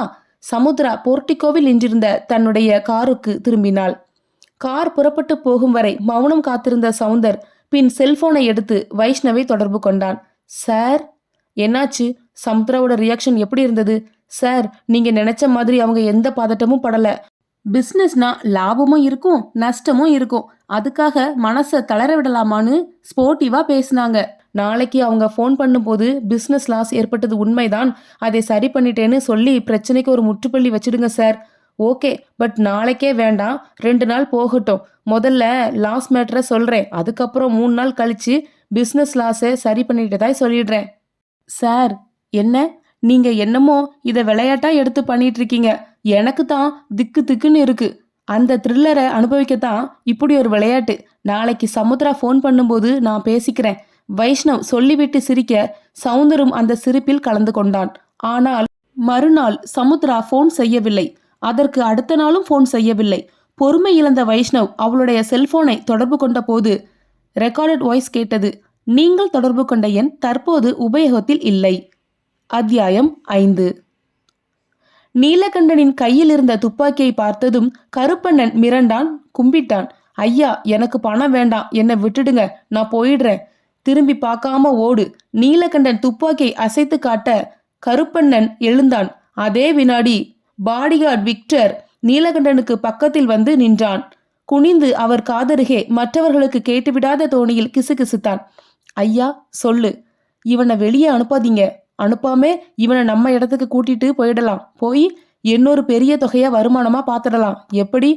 அந்த போட்டோவில் இருக்கின்ற ஆணையும் பெண்ணையும் கொலை பண்ணத்தானே இவன் பணத்தோடு உங்களை பார்க்க வந்தான். ஆமா, அப்படின்னா இவனுக்கும் அந்த போட்டோவில் இருக்கிற ஆணுக்கும் பெண்ணுக்கும் ஏதோ பகை இருந்தாகணும் இல்லைங்களையா? கண்டிப்பா. அந்த பகையை நாம உபயோகப்படுத்திக்கிட்டா என்ன? நீ இப்போ என்ன சொல்ல வர்ற? ஐயா, இந்த போட்டோவில் இருக்கிற 2 பேரையும் பார்த்தா பெரிய இடத்தை சேர்ந்தவங்க மாதிரி தெரியுது. இப்போ அவங்க எர்ராகொண்டா மலையில இருக்கிறதா இவன் சொன்னான். அங்க போய் பார்ப்போம். 2 பேருக்கும் உள்ள பிரச்சனை என்னன்னு நேரடியாவே கேட்டுடுவோம். நமக்கு அதுல என்ன லாபம் இருக்குன்னு பார்த்துடுவோம். நீலகண்டன் தலையாட்டினார். நீ சொல்றதும் சரிதான். ஆளை அமுக்கி காரோட பின் சீட்ல தள்ளு. சரிங்க ஐயா. விக்டர் நகர்ந்து கருப்பண்ணனை நோக்கி அவனுடைய தோளில் கையை வைத்தான். போய் கார்ல ஏறு. எதுக்கு? நான் தான் பணத்தை கொடுத்துட்டேனே, அந்த பணம் சரியா இருக்கா இல்லையான்னு எண்ணி பார்க்க வேண்டாமா? போய் கார்ல ஏறு. மாட்டேன். இதோ பார், காலங்காத்தால செத்து தொலைக்காத. ஐயாவோட கையில் இருக்கிற ரிவால்வர் என்னமோ உன்னையத்தான் பார்த்துக்கிட்டு இருக்கு. அவருக்கு எந்த நிமிஷம் கோபம் வரும்னு அவருக்கே தெரியாது. கோபம் வந்தா அந்த ரிவால்வர்ல இருக்கிற 6 தோட்டாக்களும் வெளியே வந்து உன்னோட உடம்புல பாஞ்சிடும். வேண்டான்னா போய் கார்ல ஏறு. சத்தம் இல்லாம போய் உட்காரணும். கருப்பண்ணன் வியர்த்து வழிந்து கொண்டு காரை நோக்கி நடந்தான். அத்தியாயம் 6. சார், இந்த விளையாட்டு வேண்டான்னு நான் சொன்னேன், நீங்க தான் கேட்கல. இப்ப பாருங்க என்னாச்சு. வேலியில் போற ஓனானை எடுத்து காதுக்குள்ள விட்டுக்கிட்ட கதையாச்சு. சவுந்தர் புலம்பிக் கொண்டிருக்க வைஷ்ணவ் இடது கை விரலால் நெற்றியை பிடித்தபடி சோஃபாவில் சாய்ந்து உட்கார்ந்து இருந்தான். கண்கள் வெகுவாய் கலங்கி சிவப்பேறி இருந்தன. இப்ப என்ன பண்ணலாங்கிற சவுந்தர்? சமுத்திராவை போன்ல காண்டாக்ட் பண்ண முடியல. வழக்கமா அவ போற இடங்களுக்கு போகல. வீட்ல இருக்காளா இல்லையான்னு தெரியல. சார், எனக்கு ஒரு யோசனை தோணுது. என்ன? சமுத்திராவோட ஃபேமிலி டாக்டர் மனோரஞ்சிதம் எனக்கு நல்ல பழக்கம். ஒரு மெடிக்கல் கேம்ப் செமினாரில் நான் வாலண்டியரா ஒர்க் பண்ணும்போது என்ன ரொம்பவும் அப்ரிஷியேட் பண்ணாங்க. 10 நாளைக்கு முன்னாடி கூட ஒரு கோயில் கும்பாபிஷேகத்துல பார்த்து பேசிட்டு இருந்தேன். அந்த டாக்டர் அம்மா கிட்ட இந்த பிரச்சனையை கொண்டு போனால் என்ன? வேண்டாம் சவுந்தர், இந்த விஷயத்தில் நான் யாரையும் தூது அனுப்ப விரும்பல. சமுத்திரா கடந்த 3 நாளா என் கூட பேசாம இருக்கான்னா ஏதோ ஒரு காரணம் இருக்குன்னு தான் அர்த்தம். இன்னும் 2 நாள் வெயிட் பண்ணி பார்ப்போம். சார், சமுத்திரா இப்படி ஒரு ரியாக்ஷனை கொடுப்பாங்கன்னு நான் கொஞ்சம் கூட எதிர்பார்க்கல. உங்களுக்கு பெரிய அளவில் நஷ்டம் ஏற்பட்டிருக்குன்னு நான் சொன்னதுமே உங்ககிட்ட ஆறுதலா பேசுவாங்கன்னு நினைச்சேன். பதறி எடுத்து துடிப்பாங்கன்னு நினைச்சேன். ஆனா அவங்க தன்னோட சுண்டு விரல கூட அசைக்கல. இப்படி ஒரு கல்லாட்டம் இருக்கிறதுக்கும் ஒரு தைரியம் வேணும் சார். வெயிட் பண்ணுவோம். ஏதோ ஒரு காரணம் இருக்கு. அவளால ரொம்ப நாளைக்கு மௌனமா இருக்க முடியாது. இன்னும் 2 நாள்ல எப்படியும் ஃபோன் பண்ணுவா பாரு. வைஷ்ணவ் சொல்லி கொண்டிருக்கும் போதே பங்களா வாட்ச்மேன் உள்ளே வந்தான். கையில் ஒரு கவர். சார். என்ன வடிவேலு? இந்த கொரியர் தபால் வந்தது சார். டீப்பாயின் மேல் வைத்துவிட்டு நகர்ந்தான் வாட்ச்மேன். சவுந்தர் அந்த கவரை எடுத்து பார்த்துவிட்டு மலர்ந்தான். குரலில் வியப்பு. சார், என்ன? சமுத்திரா உங்களுக்கு இந்த கவரை அனுப்பியிருக்காங்க சார். எங்கே குடு? ஆர்வத்தோடு எழுந்து பாய்ந்து பறித்தான் வைஷ்ணவ். கவரின் வாயை சர்க் என்று கிழித்துவிட்டு உள்ளே மடித்து வைத்திருந்த கடிதத்தை எடுத்தான். பிரித்தான். உள்ளே 5 வரிகள். அன்புள்ள வைஷ்ணவ், என்னுடைய செல்போன் தண்ணீரில் விழுந்து செயலிழந்து விட்டது. புது செல்போன் வாங்க மனமில்லை. காரணம், மனதில் சந்தோஷம் இல்லை. சந்தோஷம் இல்லாமல் போனதுக்கு காரணம், அப்பா எனக்கு வேறு ஒரு மாப்பிள்ளை பார்த்து கல்யாண தேதியை குறித்து விட்டதுதான். என்னால் அப்பாவை எதிர்த்து கொண்டு எதுவும் செய்ய முடியவில்லை. உங்களுக்கும் ஒரு நல்ல பெண் கிடைப்பாள். மனைவியாக்கி கொண்டு மகிழ்ச்சியோடு வாழ்க்கையை தொடங்குங்கள். இப்படிக்கு சமுத்ரா. கடிதத்தை படித்துவிட்டு அப்படியே சரிந்து உட்கார்ந்தான் வைஷ்ணவ். சவுந்தர் அதை வாங்கி படித்துவிட்டு முகம் சிவந்தான். என்ன பாஸ் இது? சமுத்ரா இப்படி லெட்டர் எழுதியிருக்காங்க. உங்களை பத்தி நான் சொன்னதை பொய்ய உண்மைன்னு நம்பிட்டாங்க போல இருக்கே. நான் உடனடியா அவங்கள பார்த்து உண்மையை சொல்லிட்டு வந்துடுறேன் சார். வைஷ்ணவ் கசப்பாய் புன்னகைத்தான்.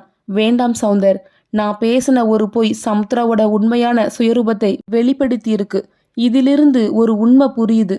சமுத்ரா என்ன விரும்பல, என்னோட பணத்தை தான் விரும்பியிருக்கா. இனிமே நாம உண்மையை பேசி பிரயோஜனம் இல்லை. என்ன இருந்தாலும் இது அநியாயம் சார். அநியாயம்தான், என்ன பண்றது? நாம இந்த விளையாட்டை விளையாடிருக்க கூடாது சார். இப்படி ஒரு விளையாட்டை விளையாடினதால தான் சமுத்ரா எப்படிப்பட்டவள்ங்கிற உண்மை தெரிஞ்சுது. சார், இப்படிப்பட்ட மோசக்காரிக்கு நாம பதிலடியா ஏதாவது பண்ணணும். வைஷ்ணவ் புன்னகைத்தான். என்ன பண்ணணுங்கிறத நான் தீர்மானம் பண்ணிட்டேன். என்ன பண்ண போறீங்க சார்? பேப்பர்ல மேட்ரிமோனியல் விளம்பரம் கொடுக்க போறேன். ஒரு நல்ல பெண்ணா பார்த்து செலக்ட் பண்ணி கல்யாணம் பண்ணிக்க போறேன். சமுத்ராக்கு கல்யாணம் நடக்கிறதுக்கு முந்தி எனக்கு நடக்கணும். அதுவும் கிராண்டா நடக்கணும். சார், என்ன ஒரு வாரத்துல இது முடியுமா? ஏன் முடியாது? நம்ம ஆஃபீஸ் ஸ்டாஃப் ஒவ்வொருத்தரையும் கூப்பிட்டு ஏதாவது ஒரு பொறுப்பை கொடு. இந்த நிமிஷத்துலேருந்து நீ ஒரு இடத்துல நிற்கக்கூடாது, ஓடிட்டே தான் இருக்கணும். Yes sir. அத்தியாயம் 7. சென்னை ராத்திரி 8 மணி. வளசரவாக்கத்தின் கோடியில் சற்று ஒதுக்குப்புறமாய் இருந்த நீலகண்டனின் பங்களாவுக்கு முன்பாக தன் பைக்கை நிறுத்தி கீழே இறங்கினான் உபாபதி. மறுபக்கம் என்கிற தாள்களின் சீப் ரிப்போர்ட்டராய் உத்தியோகம் பார்த்தாலும் நீலகண்டன் கூப்பிட்ட குரலுக்கு ஓடி வருபவன். காம்பவுண்ட் கேட் ஓரமாய் நின்று சிகரெட்டை புகைத்து கொண்டிருந்த விக்டர் உமாபதியை பார்த்ததும் புகை கசியும் வாயோடு புருவங்களை உயர்த்தினான். யோ நிருபரே, என்னையா இந்த நேரத்துல? ஐயா கூப்பிட்டாரா? எப்போ? ஒரு அரை மணி நேரத்துக்கு முந்தி. அப்ப நான் பிரஸ் கிளப்ல இருந்தேன். ஆச்சரியமா இருக்கே, நான் கடந்த 2 மணி நேரமா ஐயா பக்கத்துல தான் இருந்தேன். நீ வரப்போறதா என்கிட்ட சொல்லவே இல்லையே. மறந்துருப்பார். சரி, என்ன விஷயம்னு ஏதாவது சொன்னாரா? எதுவுமே சொல்லல விக்டர். 8 மணிக்குள்ள புறப்பட்டு வா உமாபதினு சொன்னார். வந்துட்டேன். ஐயா மாடியில இருக்காரா இல்ல ஹாலில் இருக்காரா? மாடியில். போய் பார்க்கலாமா? இரு, கேட்டுட்டு சொல்றேன் சொன்ன விக்டர் தன் கையில் இருந்த சிகரெட்டை சுண்டி எரிந்துவிட்டு செல்போனை எடுத்து எண்களை தட்டினான். பவ்யமாய் பேசினார். ஐயா, ரிப்போர்ட்டர் உமாபதி வந்திருக்கார். நீங்க வர சொன்னீங்களாம். அவனை மேல வர சொல்லு, நீயும் வா. சரிங்க ஐயா. செல்போனை அணைத்து பாக்கெட்டில் போட்டுக்கொண்டு உமாபதியை கூட்டிக் கொண்டு பங்களாக்குள் நுழைந்தாள் விக்டர். பங்களா அமைதியாய் இருந்தது. ஆட்கள் ஆங்காங்கே தெரிந்தார்கள். இருவரும் மாடிப்படி ஏறி போய் வராந்தாவின் கடைசியில் இருந்த நீலகண்டின் அறைக்குள் நுழைந்தார்கள். உமாபதி உடம்பை வளைத்து பவ்யமாய் கும்பிட்டான். ஐயா வணக்கம். எப்படி இருக்க உமாபதி? நல்லா இருக்கேன்யா உங்க புண்ணியத்துல. அப்படி உட்கார். உன்கிட்ட எனக்கு ஒரு வேலை இருக்கு. சொல்லுங்கய்யா. அது எப்படிப்பட்ட வேலையா இருந்தாலும் செஞ்சு முடிச்சிடலாம். நீலகண்டன் விக்டரை ஏறிட்டார். விக்டர், போய் அந்த பைத்தியக்காரனை இழுத்துட்டு வா. விக்டர் தலையாட்டி விட்டு பக்கத்து அறையை நோக்கி போக உமாபதி குழப்பத்தோடு நீலகண்டனை ஏறிட்டார். ஐயா, நீங்க பைத்தியக்காரன்னு சொன்னது யார? ஒருத்தன் வந்து மாட்டியிருக்கான் என்று ஆரம்பித்தவர் காலையில் கடற்கரையில் நடந்த சம்பவத்தை சொன்னார். ஐயா, அவன் பேர் என்னன்னு சொன்னீங்க? கருப்பண்ணன். அதோ அவனே வர்றான். நீதான் தமிழ்நாடு பூராவும் சுத்திட்டு வர்றவனாச்சே, அவனோட மொகரக்கட்டைய நல்லா பார்த்து யாருன்னு சொல்லு. நீலகண்டனுக்கு முன்னால் வந்து தலை குனிந்து நின்ற கருப்பண்ணனை உற்று பார்த்தான் உமாபதி. ஒரு நிமிஷ நேர உன்னிப்பான பார்வைக்கு பின் உதட்டை பிதுக்கி தலையாட்டினான். இவன் யாருன்னு தெரியலங்க ஐயா. நல்லா பாத்தியா? பார்த்துட்டேன்யா. விக்டர் ஐயா, மாலையும் கழுத்துமாய் கல்யாண கோலத்துல இருந்த ஒரு ஆணையும் பெண்ணையும் கொலை செய்யும்படி இவன் ஒரு போட்டோவை கொண்டு வந்து கொடுத்தானே, அந்த போட்டோவை கொண்டாந்து உமாபதிக்கு காட்டு. விக்டர் பக்கத்தில் இருந்த சுவர் அலமாரிக்கு போய் ஒரு புத்தகத்தில் பத்திரப்படுத்தி வைத்திருந்த அந்த போட்டோவை கொண்டு வந்து உமாபதியிடம் நீட்ட அவன் வாங்கி பார்த்தான். உமாபதி, போட்டோவில் இருக்கிற இந்த ஆணும் பெண்ணும் யாருன்னு உனக்கு தெரியுதா பாரு. உமாபதி தீவிரமாய் போட்டோவை பார்க்க விக்டர் அவன் தோளை தொட்டான். என்ன, யாருன்னு தெரியுதா? உமாபதி தன் பின்னந்தலையை கீறினான். இந்த போட்டோவை எங்கேயோ பார்த்த மாதிரி இருக்கு. எங்கே? அதான் யோசிக்கிறேன். நீலகண்டன் சொன்னார். ஒன்னும் அவசரம் கிடையாது, நிதானமா பாரு. உமாபதி போட்டோவை பார்த்தான்.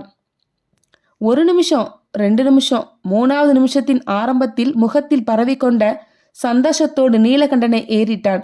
ஐயா, கண்டுபிடிச்சிட்டேன். சொல்லு, யார் இவங்க? ஐயா, இவங்க யாரு, என்ன பேர்னு தெரியாது.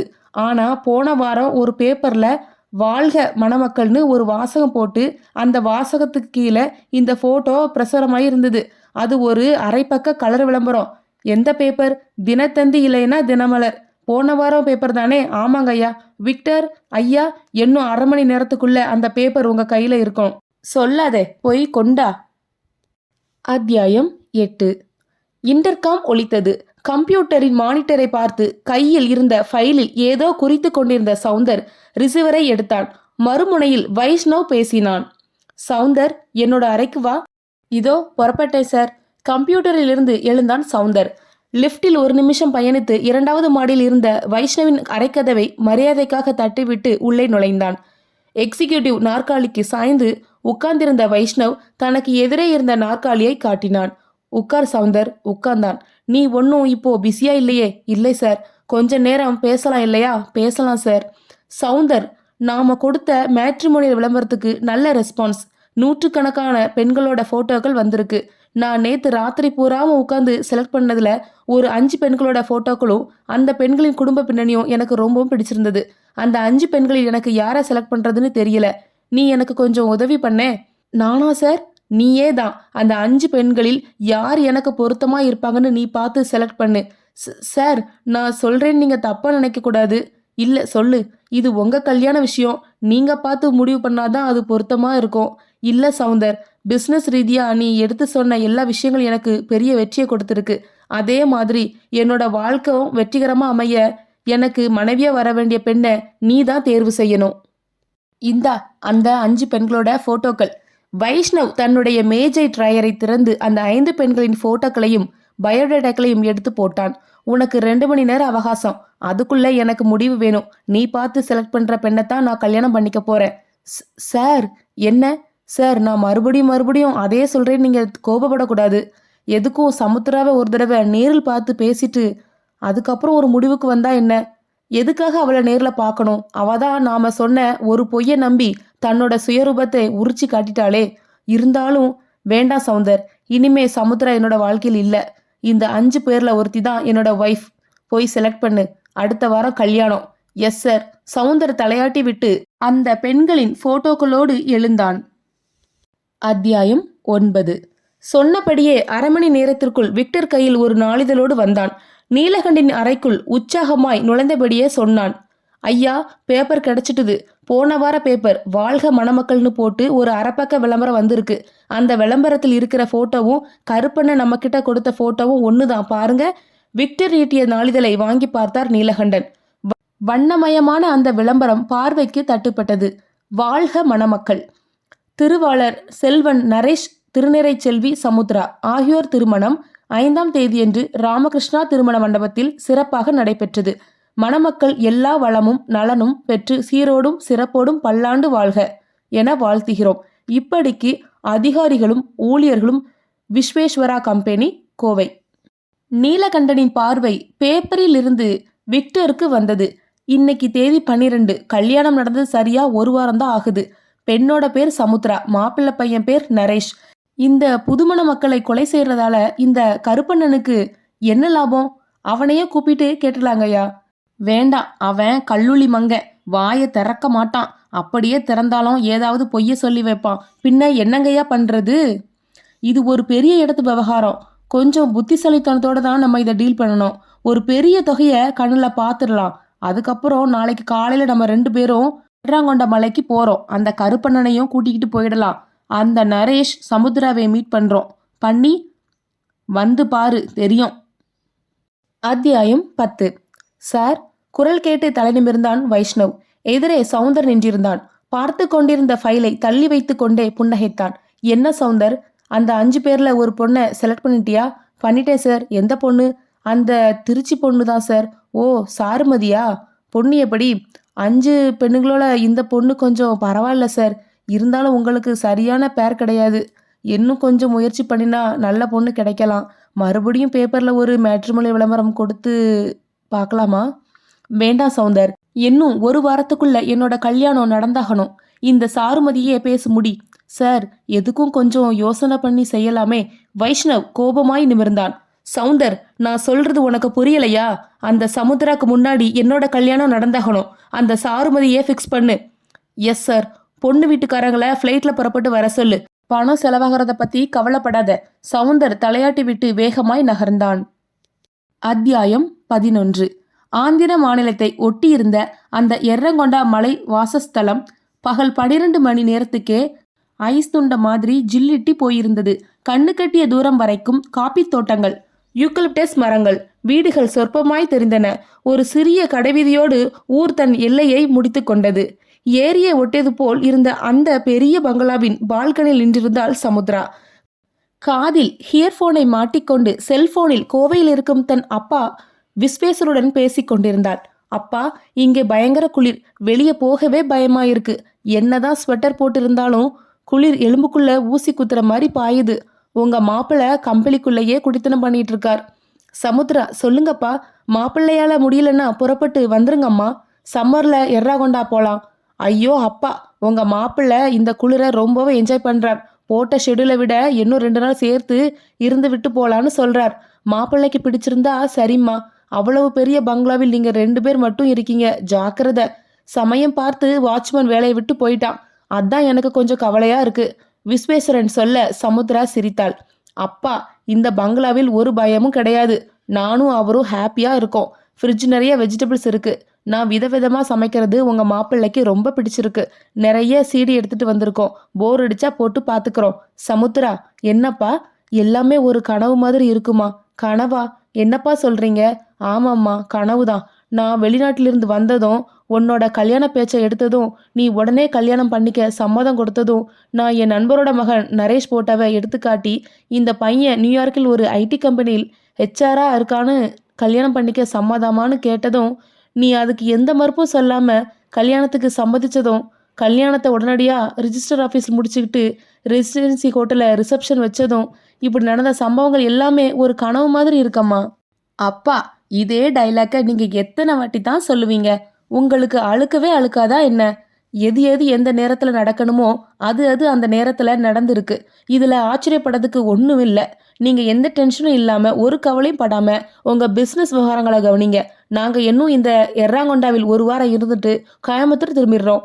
சரிம்மா, நான் மறுபடியும் ராத்திரிக்கு ஃபோன் பண்ணுறேன். மாப்பிள்ளை பக்கத்தில் இருக்காராம்மா? அவர் கம்பெனிக்குள்ளே இருக்கார். எழுப்பட்டுமா? வேண்டாமா, நான் ராத்திரிக்கு பேசிக்கிறேன் சொன்ன விஸ்வேஸ்வரன் செல்போனை அணைத்துவிட சமுத்ரா பால்கனியை விட்டு நகர்ந்து படுக்கை அறைக்குள் நுழைந்தாள். கம்பளிக்குள் இருந்த நரேஷை உசுப்பினாள். என்னங்க, கம்பளியை விட்டு வெளியே வாங்க, லேக் பக்கம் போயிட்டு வரலாம். நீங்க இப்படி குளிருக்கு பயந்து கம்பளிக்குள்ளேயே பூந்துட்டு இருந்தா எனக்கு போர் அடிக்குது. நரேஷ் மெல்ல தலையை வெளியே நீட்டினான். ப்ளீஸ் என்னை விட்டுடேன், குளிருக்கு இந்த கம்பளி ரொம்பவும் இதமா இருக்கு. அதுக்காக நாள் பூராவும் அப்படியே படுத்துட்டு இருக்கணுமா? ப்ளீஸ் சமுத்ரா, என்னை இப்படியே விட்டுடேன். நோ நோ, முதல்ல எந்திரிச்சு உட்காருங்க. நீ விட மாட்டியே. சலித்து கொண்டே எழுந்து உட்கார்ந்தான் நரேஷ். சிவப்பாய் அழகாய் ஒரு புதுமுக ஹீரோ போன்ற தோற்றம். கொட்டாவி விட்டு சோம்பல் முறித்தான். அப்படியே எந்திரிச்சு போய் வெந்நீரில் முகம் கழுவிட்டு வாங்க, சூடாய் காஃபி போட்டு தர்றேன், சாப்பிட்டு கிளம்பலாம். சமுத்ரா, என்னங்க, காஃபி போடத்தானே போறேன்? ஆமாங்க. அப்படியே சுட சுட பஜ்ஜி போட்டு எடுத்துட்டு வாயேன், இந்த குளிருக்கு சூப்பரா இருக்கும். வெங்காய பஜ்ஜியா மிளகாய் பஜ்ஜியா? ரெண்டும். ஒரு அரை மணி நேரமாகும், பரவாயில்லையா? பரவாயில்லை. சமுத்ரா சிரித்தாள். நரேஷ் முறைத்தான். என்ன சிரிப்பு? நாம ஹனிமூனுக்கு வந்தோமா இல்ல உங்களுக்கு சமைச்சு போட வந்தவனான்னு தெரியல. சமுத்ரா சொல்லி மறுபடியும் சிரித்துக்கொண்டே போகும்போதே பங்களா வாசலில் இருந்து அந்த காலிங் பெல் சத்தம் எழுந்தது. சமுத்ரா சிரிப்பை நிறுத்தி சுவரில் இருந்த வால் கிளாக்கை பார்த்தாள். நேரம் காலை 11 மணி. இந்த நேரத்திற்கு யார்? போஸ்ட்மேனா இருக்குமோ?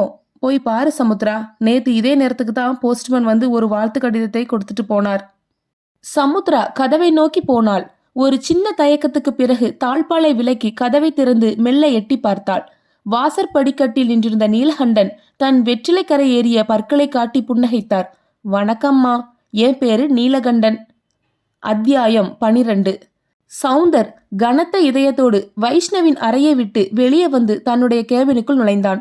சமுத்ராவுக்கு முன்னாடி என்னோட கல்யாணம் நடந்தாகணும், அந்த சாருமதியை ஃபிக்ஸ் பண்ணு. வைஷ்ணவ் சொன்ன வார்த்தைகள் காதுக்குள் இன்னமும் ஒலித்து கொண்டிருக்க நெற்றியை பிடித்து கொண்டு நாற்காலிக்கு சாய்ந்தான் சவுந்தர். விளையாட்டாய் ஒரு பொய் சொன்னதற்கு இவ்வளவு பெரிய இழப்பாய் ஏற்பட வேண்டும்? சமுத்ராவிடம் மறுபடியும் பேசி பார்க்கலாமா? வைஷ்ணவ் அதற்கு ஒப்புக்கொள்வாரா மாட்டாரா? என்ன பண்ணலாம்? யோசித்து கொண்டிருக்கும் போதே இன்டர்காம் ஒலித்தது. சவுந்தர் ரிசீவரை எடுத்தான். எஸ். மறுமுனையில் வைஷ்ணவ் பேசினான். குரல் குளறி மூச்சு இறைத்தது. சவுந்தர், என்னோட ரூமுக்கு உடனே புறப்பட்டு வா. சவுந்தர் பதட்டமானான். சார், என்ன ப்ராப்ளம்? ஏன் என்னவோ மாதிரி பேசுறீங்க? கேள்வி கேட்டுட்டு இருக்காதே, சீக்கிரம் வா. இதோ வந்துட்டேன் சார். சவுந்தர் நாற்காலியை தள்ளிக்கொண்டு வேகமாய் எழுந்தான். அறைக்கதவை திறந்து கொண்டு பதட்டமாய் வராந்தாவில் ஓடி வைஷ்ணவின் அறைக்குள் நுழைந்தான். வைஷ்ணவ் உட்கார்ந்திருந்த நிலையில் மேஜையின் மேல் தலையை கவிழ்ந்து படுத்திருந்தான். சார். சவுந்தர், சார், நீங்க ஏன் இப்படி படுத்திருக்கீங்க? உடம்புக்கு என்ன? ஏன் இப்படி வேத்து வலியுறீங்க? சவுந்தர், நெஞ்சு வலி தாங்க முடியல, சீக்கிரமா நம்ம டாக்டருக்கு ஃபோன் பண்ணி வர சொல்லு. இதோ இப்பவே பாஸ், சொன்ன சவுந்தர் தன்னுடைய செல்போனை எடுத்து எண்களை தட்டி குடும்ப டாக்டர் ஹரிகிருஷ்ணனை கூப்பிட்டு விஷயத்தை சொல்ல அவர் 10 நிமிடத்தில் பறந்து வந்தார். கூடவே ஆம்புலன்ஸ் வேன். அடுத்த அரை மணி நேரத்தில் ஐசி யூனிட்டில் அனுமதிக்கப்பட்டான் வைஷ்ணவ். 1 மணி நேர ட்ரீட்மெண்ட்டுக்கு பிறகு டாக்டர் ஹரிகிருஷ்ணன் இருண்டு போன முகத்தோடு ஐசி யூனிட்டிலிருந்து வெளியே வந்தார். காத்திருந்த சவுந்தரின் தோள் மேல் கையை வைத்தார். சாரி சவுந்தர், வைஷ்ணவை காப்பாற்ற முடியல. Very severe attack. ஏதோ ஒரு தாங்க முடியாத அதிர்ச்சி அவருடைய இருதயத்தை போட்டு உலுக்கிருக்கு. நானும் மற்ற டாக்டர்களும் எவ்வளவோ முயற்சி பண்ணோம், முடியல. சவுந்தர் உடைந்து போய் வெறித்த கண்களோடு பின்னால் இருந்த சுவருக்கு சாய்ந்து உட்கார்ந்தான். அத்தியாயம் 13. சமுத்ரா நீலகண்டனை ஒரு புரியாத பார்வை பார்த்தாள். உங்களுக்கு யார் வேணும்?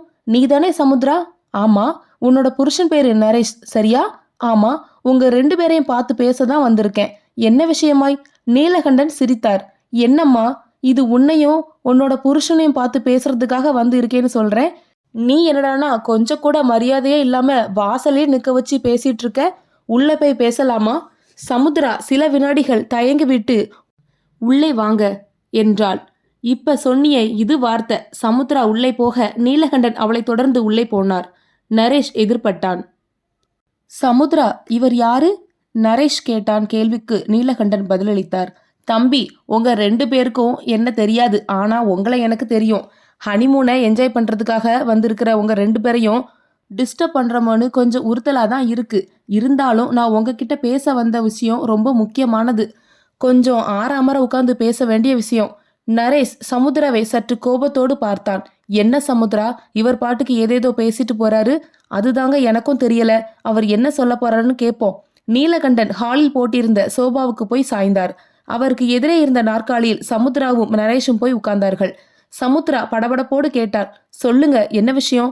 சொல்றேன். நான் சொல்றத கேட்டு பதட்டப்படக்கூடாது. உங்களுக்கு கருப்பண்ணன் யாராவது தெரியுமா? 2 பேரும் புருவங்களை உயர்த்தினார்கள். கருப்பண்ணன்? ஆமா. அப்படி யாரையும் எங்களுக்கு தெரியாதே. தெரியாதா? நல்லா யோசனை பண்ணுங்க. நாங்க தான் தெரியாதுன்னு சொல்லிட்டோமே, அப்புறம் யோசனை பண்ணி பாருங்கன்னு சொன்னா என்ன அர்த்தம்? உங்களுக்கு தெரியாத ஒரு நபர் உங்க 2 பேரையும் கொலை பண்ண ஏன் யோசிக்கணும்? என்னது, கொலையா? எங்களையா? ஆமா, உன்னையும் உன்னோட புருஷனையும் தீர்த்து கட்டணும்னு சொல்லி 10 லட்சம் ரூபாய் பணத்தோடு கருப்பண்ணன்னு ஒருத்தன் வந்தான். நான் ஒரு கூலிப்படை தலைவன் தான். இருந்தாலும் காரணம் கேட்காம நான் ஆட்களை போட்டு தள்ள மாட்டேன். அந்த வகையில் கருப்பண்ணன் கிட்ட கொலை பண்றதுக்கான சரியான காரணத்தை கேட்டேன். அவன் காரணத்தை சொல்ல மாட்டேன்ட்டான். காரியத்தை முடின்னு சொல்லி 10 லட்சம் ரூபாய் கொடுத்தான். நான் என்ன பண்ணேன்னு தெரியுமா? பணத்தை வாங்கிக்கிட்டு அவனையும் பிடிச்சு வச்சுக்கிட்டேன். காரணத்தை சொல்ல சொல்லி எப்படியெல்லாமோ டார்ச்சர் பண்ணி பார்த்தேன். அவன் வாயே திறக்கல. அதான் அவனையும் தூக்கி கார்ல போட்டுக்கிட்டு நேரா எர்ராகொண்டாக்கு வந்துட்டோம். சமுத்ராவும் நரேஷும் பதட்டத்தோடு வியர்த்து வழிந்து கொண்டு எழுந்தார்கள். அவன் இப்போ எங்கே? வெளியே, என்னோட கார்ல. நாங்க அவனை பார்க்கணும். பொறுங்க பொறுங்க, எதுக்காக இவ்வளவு டென்ஷன்? அந்த கருப்பண்ணன் இப்போ என் ஆளோட கஸ்டடியில தான் இருக்கான். ஃபோன் பண்ணினால் போதும், தள்ளிக்கிட்டு வந்துடுவான். சொன்ன நீலகண்டன் தன் செல்போனை எடுத்து எண்களை அழித்துவிட்டு பேசினார். விக்டர், அந்த கருப்பண்ணனை காரிலிருந்து இறக்கி தள்ளிக்கிட்டு வா. மறுமுனையில் விக்டரின் குரல் தயங்கி தயங்கி ஐயா, அது வந்து என்று இழுத்தது. என்னடா? ஐயா, நான் கொஞ்சம் ஏமாந்துட்டேன். அந்த நேரத்துல அவன் நீலகண்டன் பதட்டமானார். அவன் தப்பிச்சு போயிட்டானா? இல்லைங்கய்யா, பின்ன என்னடா? ஐயா, அவன் தன் கையிலிருந்த மோதிரத்தை கலட்டி இடது கை உள்ளங்கையில் தட்டினான். வெள்ளையாய் பவுடர் மாதிரி ஏதோ விழுந்தது. ஒரு செகண்ட்ல அதை அப்படியே வாயில் கொட்டிக்கிட்டான். நான் அது என்ன ஏதுன்னு கேட்டுக்கிட்டு இருக்கும்போதே வாயில் ரத்தம் கலந்த நுரை வெளியே வந்தது. கொஞ்ச நேரத்துல செத்துட்டான். நீலகண்டனின் விழிகள் அதிர்ச்சியில் உறைந்து அப்படியே நின்றன. என்னது, செத்துட்டானா? ஆமாங்கய்யா, சாப்பிட்ட விஷம் சயனட் மாதிரி தெரியுது. நாயே, அவனை பத்திரமா பார்த்துக்கன்னு சொன்னா இப்படி கோட்டை விட்டுருக்கியடா. ஐயா, அவன் இப்படி பண்ணுவோன்னு நான் கொஞ்சம் கூட நினைச்சு பார்க்கல. சை!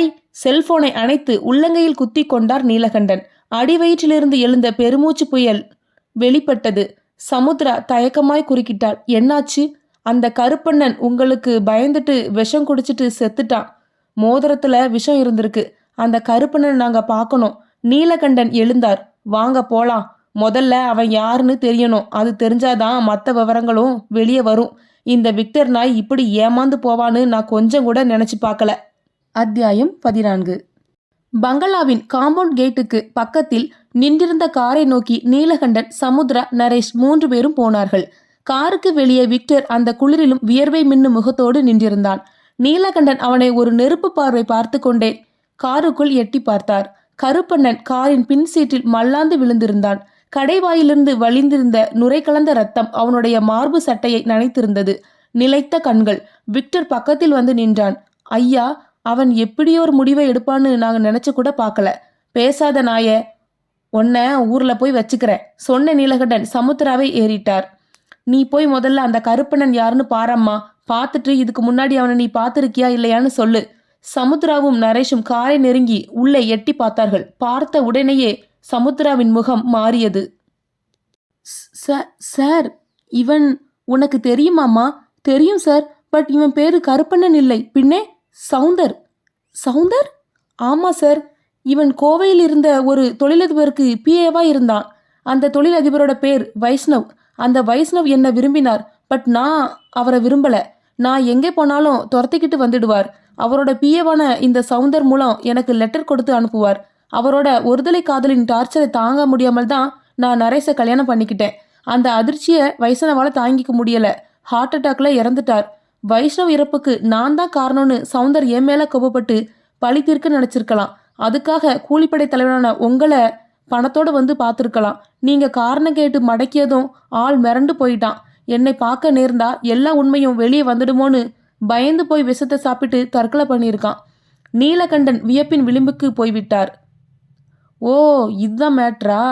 இதோ பாரம்மா, நான் கூலிப்படை தலைவனா இருந்தாலும் பணம் கிடைக்கிறதே என்ற காரணத்துக்காக அறிவாளை கையில எடுக்க மாட்டேன். காரணம் நியாயமானதா இருக்கணும். சவுந்தர் காரணம் சொல்லல. அதனால தான் கொலைகளை பண்ண மாட்டேன்னு சொல்லிட்டேன். அது மட்டும் இல்ல, மொத்த பணம் 10 லட்சத்தையும் வம்படி பண்ணி வாங்கி வச்சுக்கிட்டேன். ஏன்னா இவன் சிட்டியில் இருக்கிற வேற ஏதாவது ஒரு கூலிப்படை தலைவனை பார்த்து பேரம் பேசிட்டான்னா உங்களோட உயிருக்கு ஆபத்தாச்சே. உங்களுக்கும் இவனுக்கும் என்ன பிரச்சனைன்னு தெரிஞ்சுக்கத்தான் இங்க கூட்டிட்டு வந்தோம். உன்னை ஃபேஸ் பண்ண பயந்துட்டு விஷத்தை முழுங்கிட்டான். உங்களுக்கும் பிரச்சனை தீர்ந்தது, எனக்கும் 10 லட்சம் ரூபாய் லாபம். நீலகண்டன் சொல்லி கொண்டிருக்கும் போதே விக்டர் அவருக்கு பக்கத்தில் வந்து நின்றான். ஐயா, என்ன சவுந்தரோட பாடியை என்ன பண்றது? என்ன பண்றதா? மலையை விட்டு கீழே இறங்கும்போது ஏதாவது ஒரு பக்கம் வீசி எறிஞ்சிட்டு போக வேண்டியதுதான். வேண்டாங்க ஐயா, அப்படி பண்ணினா பிரச்சனை வரும். பிரச்சனையா? என்ன பிரச்சனை? பாடியை யாராவது பார்த்துட்டு போலீஸுக்கு இன்ஃபார்ம் பண்ணிட்டா பிரச்சனை ஆகிடும் ஐயா. சரி, இப்ப என்ன பண்ணலாங்கிற? இங்கே ஒரு இடம் பார்த்து புதைச்சிட்டு போயிடலாம். புதைக்கிறதா? இங்கே எங்க புதைக்கிறது? என்னங்க இப்படி சொல்றீங்க? இந்த பங்களாவை சுற்றி எவ்வளவு இடம் இருக்கு பாருங்க. ஏதாவது ஒரு பக்கம் குழிய ஆழமா தோண்டி புதைச்சிட வேண்டியதுதான். சமுத்திரா குறுக்கிட்டாள். இந்தாப்பா, நீ என்ன சொல்லிட்டு இருக்க? இது வீடுகள் இருக்கிற பகுதி, மயானம் கிடையாது. பாடியை வேற எங்கேயாவது கொண்டு போய் டிஸ்போஸ் பண்ணிடு. இதோ பாரம்மா, இந்த ஏரியா எங்களுக்கு புதுசு. கார்ல பாடியை வச்சுக்கிட்டு அங்கேயும் இங்கேயும் அலைய முடியாது. இந்த பங்களாவை சுத்தி காடு மாதிரி இடம் இருக்கு. ஆள் நடமாட்டமும் அறவே இல்லை. மண்வெட்டியையும் கடப்பாரையும் கொடுத்தினா 1 மணி நேரத்துக்குள்ள வேலையை முடிச்சுட்டு நாங்க பாட்டுக்கு போய்கிட்டே இருப்போம். நரேஷ் கோபமாய் நீலகண்டனை ஏறிட்டான். என்ன சார், உங்க ஆள் இஷ்டத்துக்கு பேசிட்டு இருக்கான், நீங்க பாட்டுக்கு கம்முன்னு இருக்கீங்க. அவன் சொல்றது சரிதானே தம்பி? உங்களுக்கு உதவி பண்ண வந்தோம். வந்த இடத்துல உங்களுக்கு பயந்துட்டு அந்த சவுந்தர் தற்கொலை பண்ணிக்கிட்டான். பாடியை கார்ல கொண்டு போறது ரிஸ்க். இங்கேயே தோதா இடம் இருக்கிறப்போ பாடியை இங்கே டிஸ்போஸ் பண்ணிடலாமே. நோ, நாங்க இதுக்கு ஒத்துக்க மாட்டோம். ஒரு டெட் பாடியை புதைச்ச இடத்துல நாங்க எப்படி நிம்மதியா வீட்டில் தூங்க முடியும்? சரி, அப்படின்னா ஒன்று செய்வோம். விக்டர் ஐயா, சவுந்தரோட பாடியை இறக்கி அப்படியே போர்ட்டிக ஓரமா போட்டுடு. சமுத்ராவும் நரேஷும் அந்த பாடியை அவங்க கார்ல எடுத்து போட்டுக்கிட்டு எங்கேயாவது கண்காணாத இடத்துக்கு போய் டிஸ்போஸ் பண்ணிக்கட்டும். விக்டர் வேகமாய் நகர்ந்து போய் காரின் பின்பக்கத்தை திறந்து சவுந்தரின் உடலை வெளியே இழுத்து போட்டான். சவுந்தரின் உடல் அந்த சில நிமிஷத்துக்குள்ளாகவே விஷத்தின் காரணமாய் நீளம் பாய்ந்திருந்தது. சமுத்ரா மரித்தாள். வேண்டாம். என்ன வேண்டாம்? பாடியை இங்க போட வேண்டாம். ஏன் போட வேண்டாம்? இது உன்னோட விவகாரம். பாடியை இந்த இடத்துல டிஸ்போஸ் பண்ண இஷ்டம் இல்லைன்னா சட்ட ரீதியா போயிடுவோம். இவனை நீங்களும் கொலை செய்யல, நாங்களும் கொலை செய்யல. இது ஒரு தற்கொலை கேஸ். போலீஸ்க்கு இன்ஃபார்ம் பண்ணிடுவோம். அவங்க வந்து இதை டீல் பண்ணிக்கட்டும். வேண்டாம், போலீஸ் வேண்டாம். என்னம்மா நீ எதுக்கும் ஒத்து வர மாட்டேங்கிற? பாடியை என்ன பண்ணலான்னு நீயே சொல்லிட. சமுத்ரா சில வினாடிகள் யோசித்து விட்டு சொன்னாள். சரி, பங்களாக்கு பின்னாடி ஒரு முள்ளுக்காடு இருக்கு, அந்த இடத்துல புதைச்சிடலாம். நீ இப்ப சொன்னதுதான் கரெக்ட். அத்தியாயம் 15. நரேஷ் சமுத்ராவை ஒரு அனல் பார்வை பார்த்தான். சமுத்ரா, நீ என்ன சொல்லிட்டு இருக்க? பாடியை வீட்டுக்கு பின்னாடி புதைக்கிறது எந்த விதத்திலும் சரியில்லை. வேற வழி இல்லைங்க. போலீஸுக்கு போயிட்டா என்ன? வேண்டாங்க, போலீஸ் வந்தா பிரச்சனை வேற மாதிரி போயிடும். வேற மாதிரினா எப்படி? அவங்க கேட்கக்கூடாத கேள்விகளை எல்லாம் கேட்பாங்க. அதுவும் இல்லாம நமக்கு கல்யாணமாகி இன்னும் 1 வாரம் கூட முடியல. ப்ரெஸ் பீப்புளும் சும்மா இருக்க மாட்டாங்க. ஏதேதோ கற்பனை பண்ணிக்கிட்டு இஷ்டத்துக்கு எழுதுவாங்க. இதனால உங்க குடும்பத்துக்கும் என்னோட குடும்பத்துக்கும் நடுவில் பிரச்சனைகள் வர வாய்ப்பு இருக்கு. ஏதோ கோபமா பேச முயன்ற நரேஷை நீலகண்டன் கையமர்த்தினார். தம்பி, சமுத்ரா சொல்றது சரி. சமுத்திர பற்றி வெளியே யாருக்கும் தெரிய நியாயமில்ல. பாடியை அடக்கம் பண்ணிட்டு போயிடுவோம். என்னமோ செய்யுங்க. நரேஷ் வெறுப்பான குரலில் சொல்லிவிட்டு தள்ளி நின்று கொள்ள விக்டர் சமுத்ராவை ஏறிட்டான். அம்மா, குழி தோன்றதுக்கு ஒரு கடப்பாரையும் மண்வெட்டியும் வேணும். வீட்டுக்கு பின்னாடி ஒரு ஆஸ்பெட்டாஸ் சீட் இருக்கு, அதுல வேண்டிய டூல்ஸ் இருக்கு, எடுத்துக்கலாம். வீட்டுல வேற யாரும் இல்லையா? இல்ல. பாடியை தூக்கிட்டு போக இன்னொரு ஆளோட உதவி வேணும். சமுத்ரா நரேஷை பார்க்க அவன் எரிச்சலோடு பக்கத்தில் வந்தான். அதையும் நானே பண்ணி தொலைக்கிறேன். பாடியோட தலையை பிடிக்கணுமா இல்ல காலை பிடிக்கணுமா? தலைய.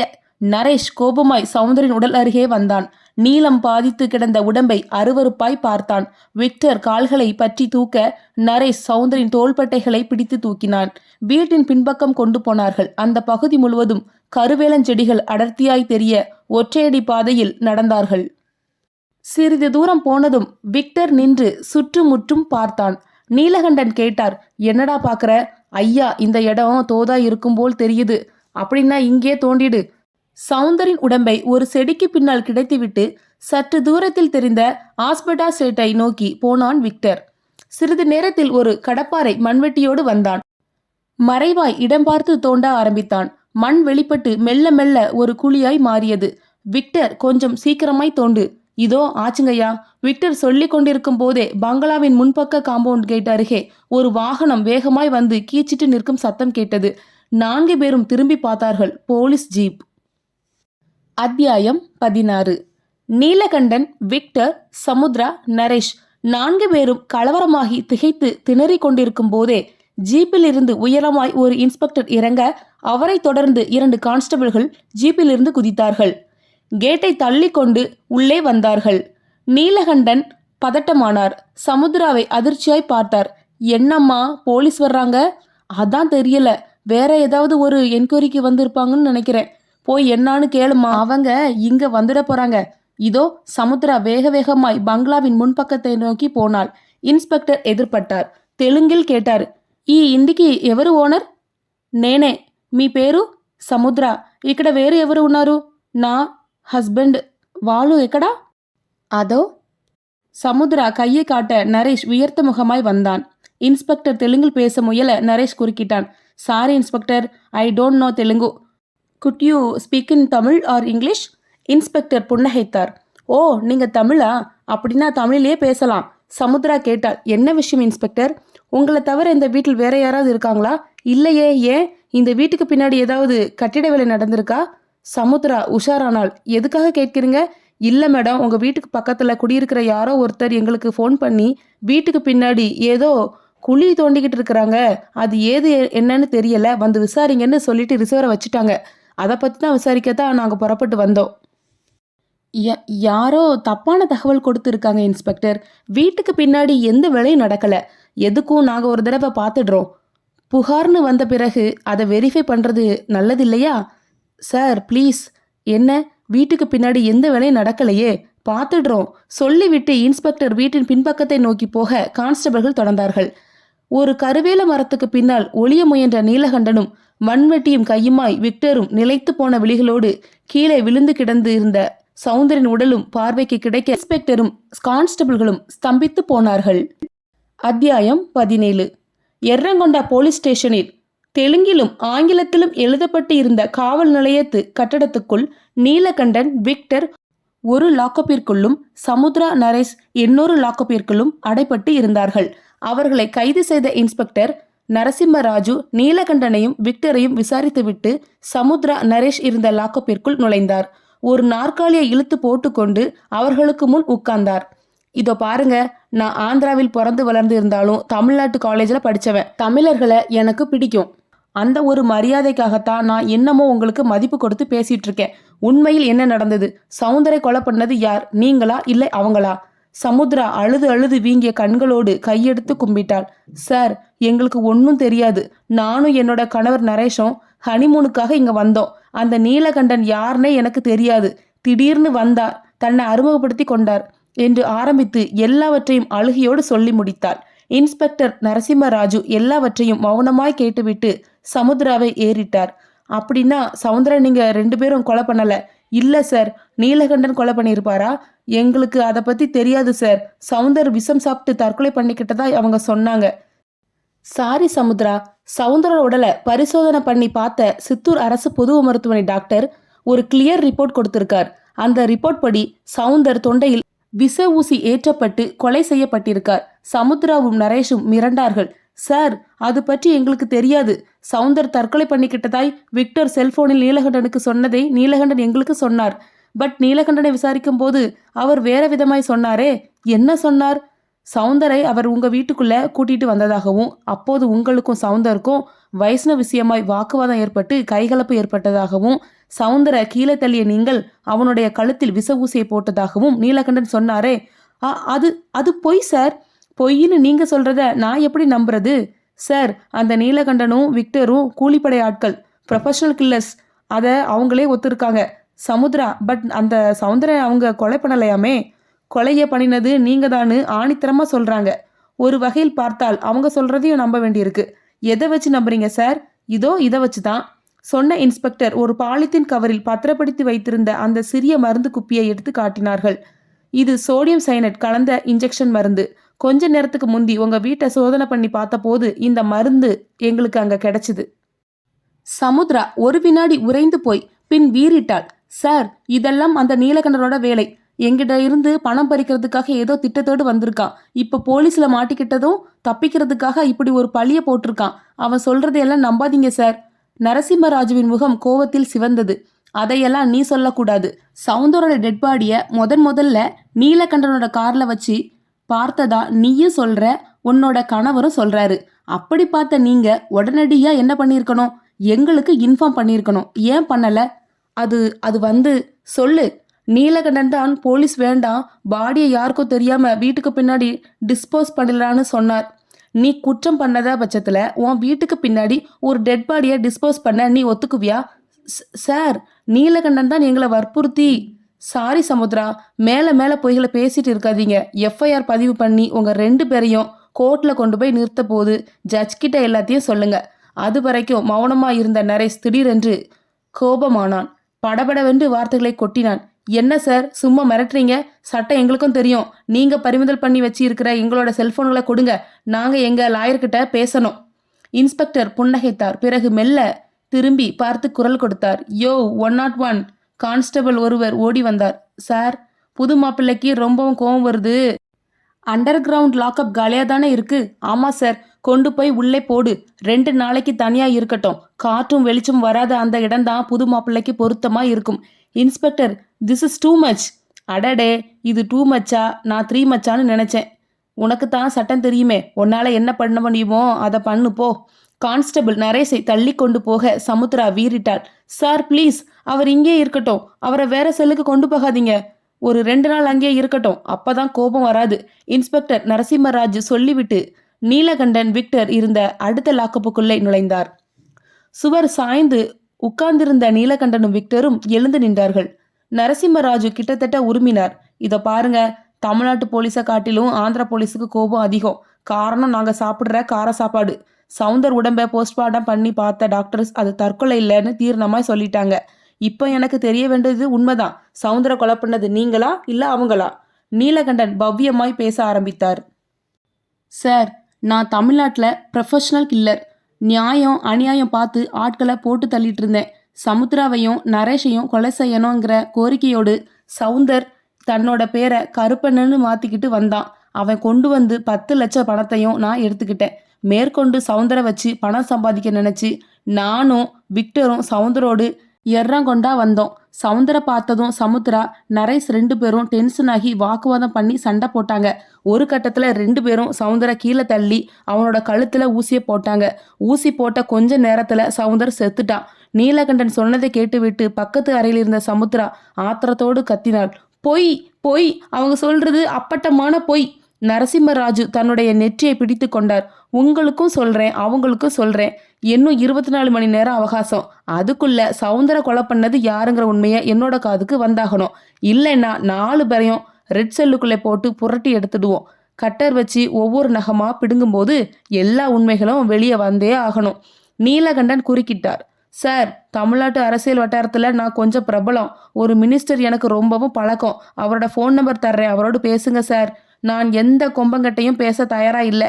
நீ உன்னோட ஊர்ல ராஜாவா இருந்திருக்கலாம், அது எல்லாம் இங்க செல்லுபடியாகாது. எனக்கு வேண்டியது உண்மை. நாளைக்கு இந்நேரம் எனக்கு உண்மை தெரிஞ்சிருக்கணும். இல்லைன்னா 4 பேரோட உடம்பும் இரத்த கலரி ஆயிடும்.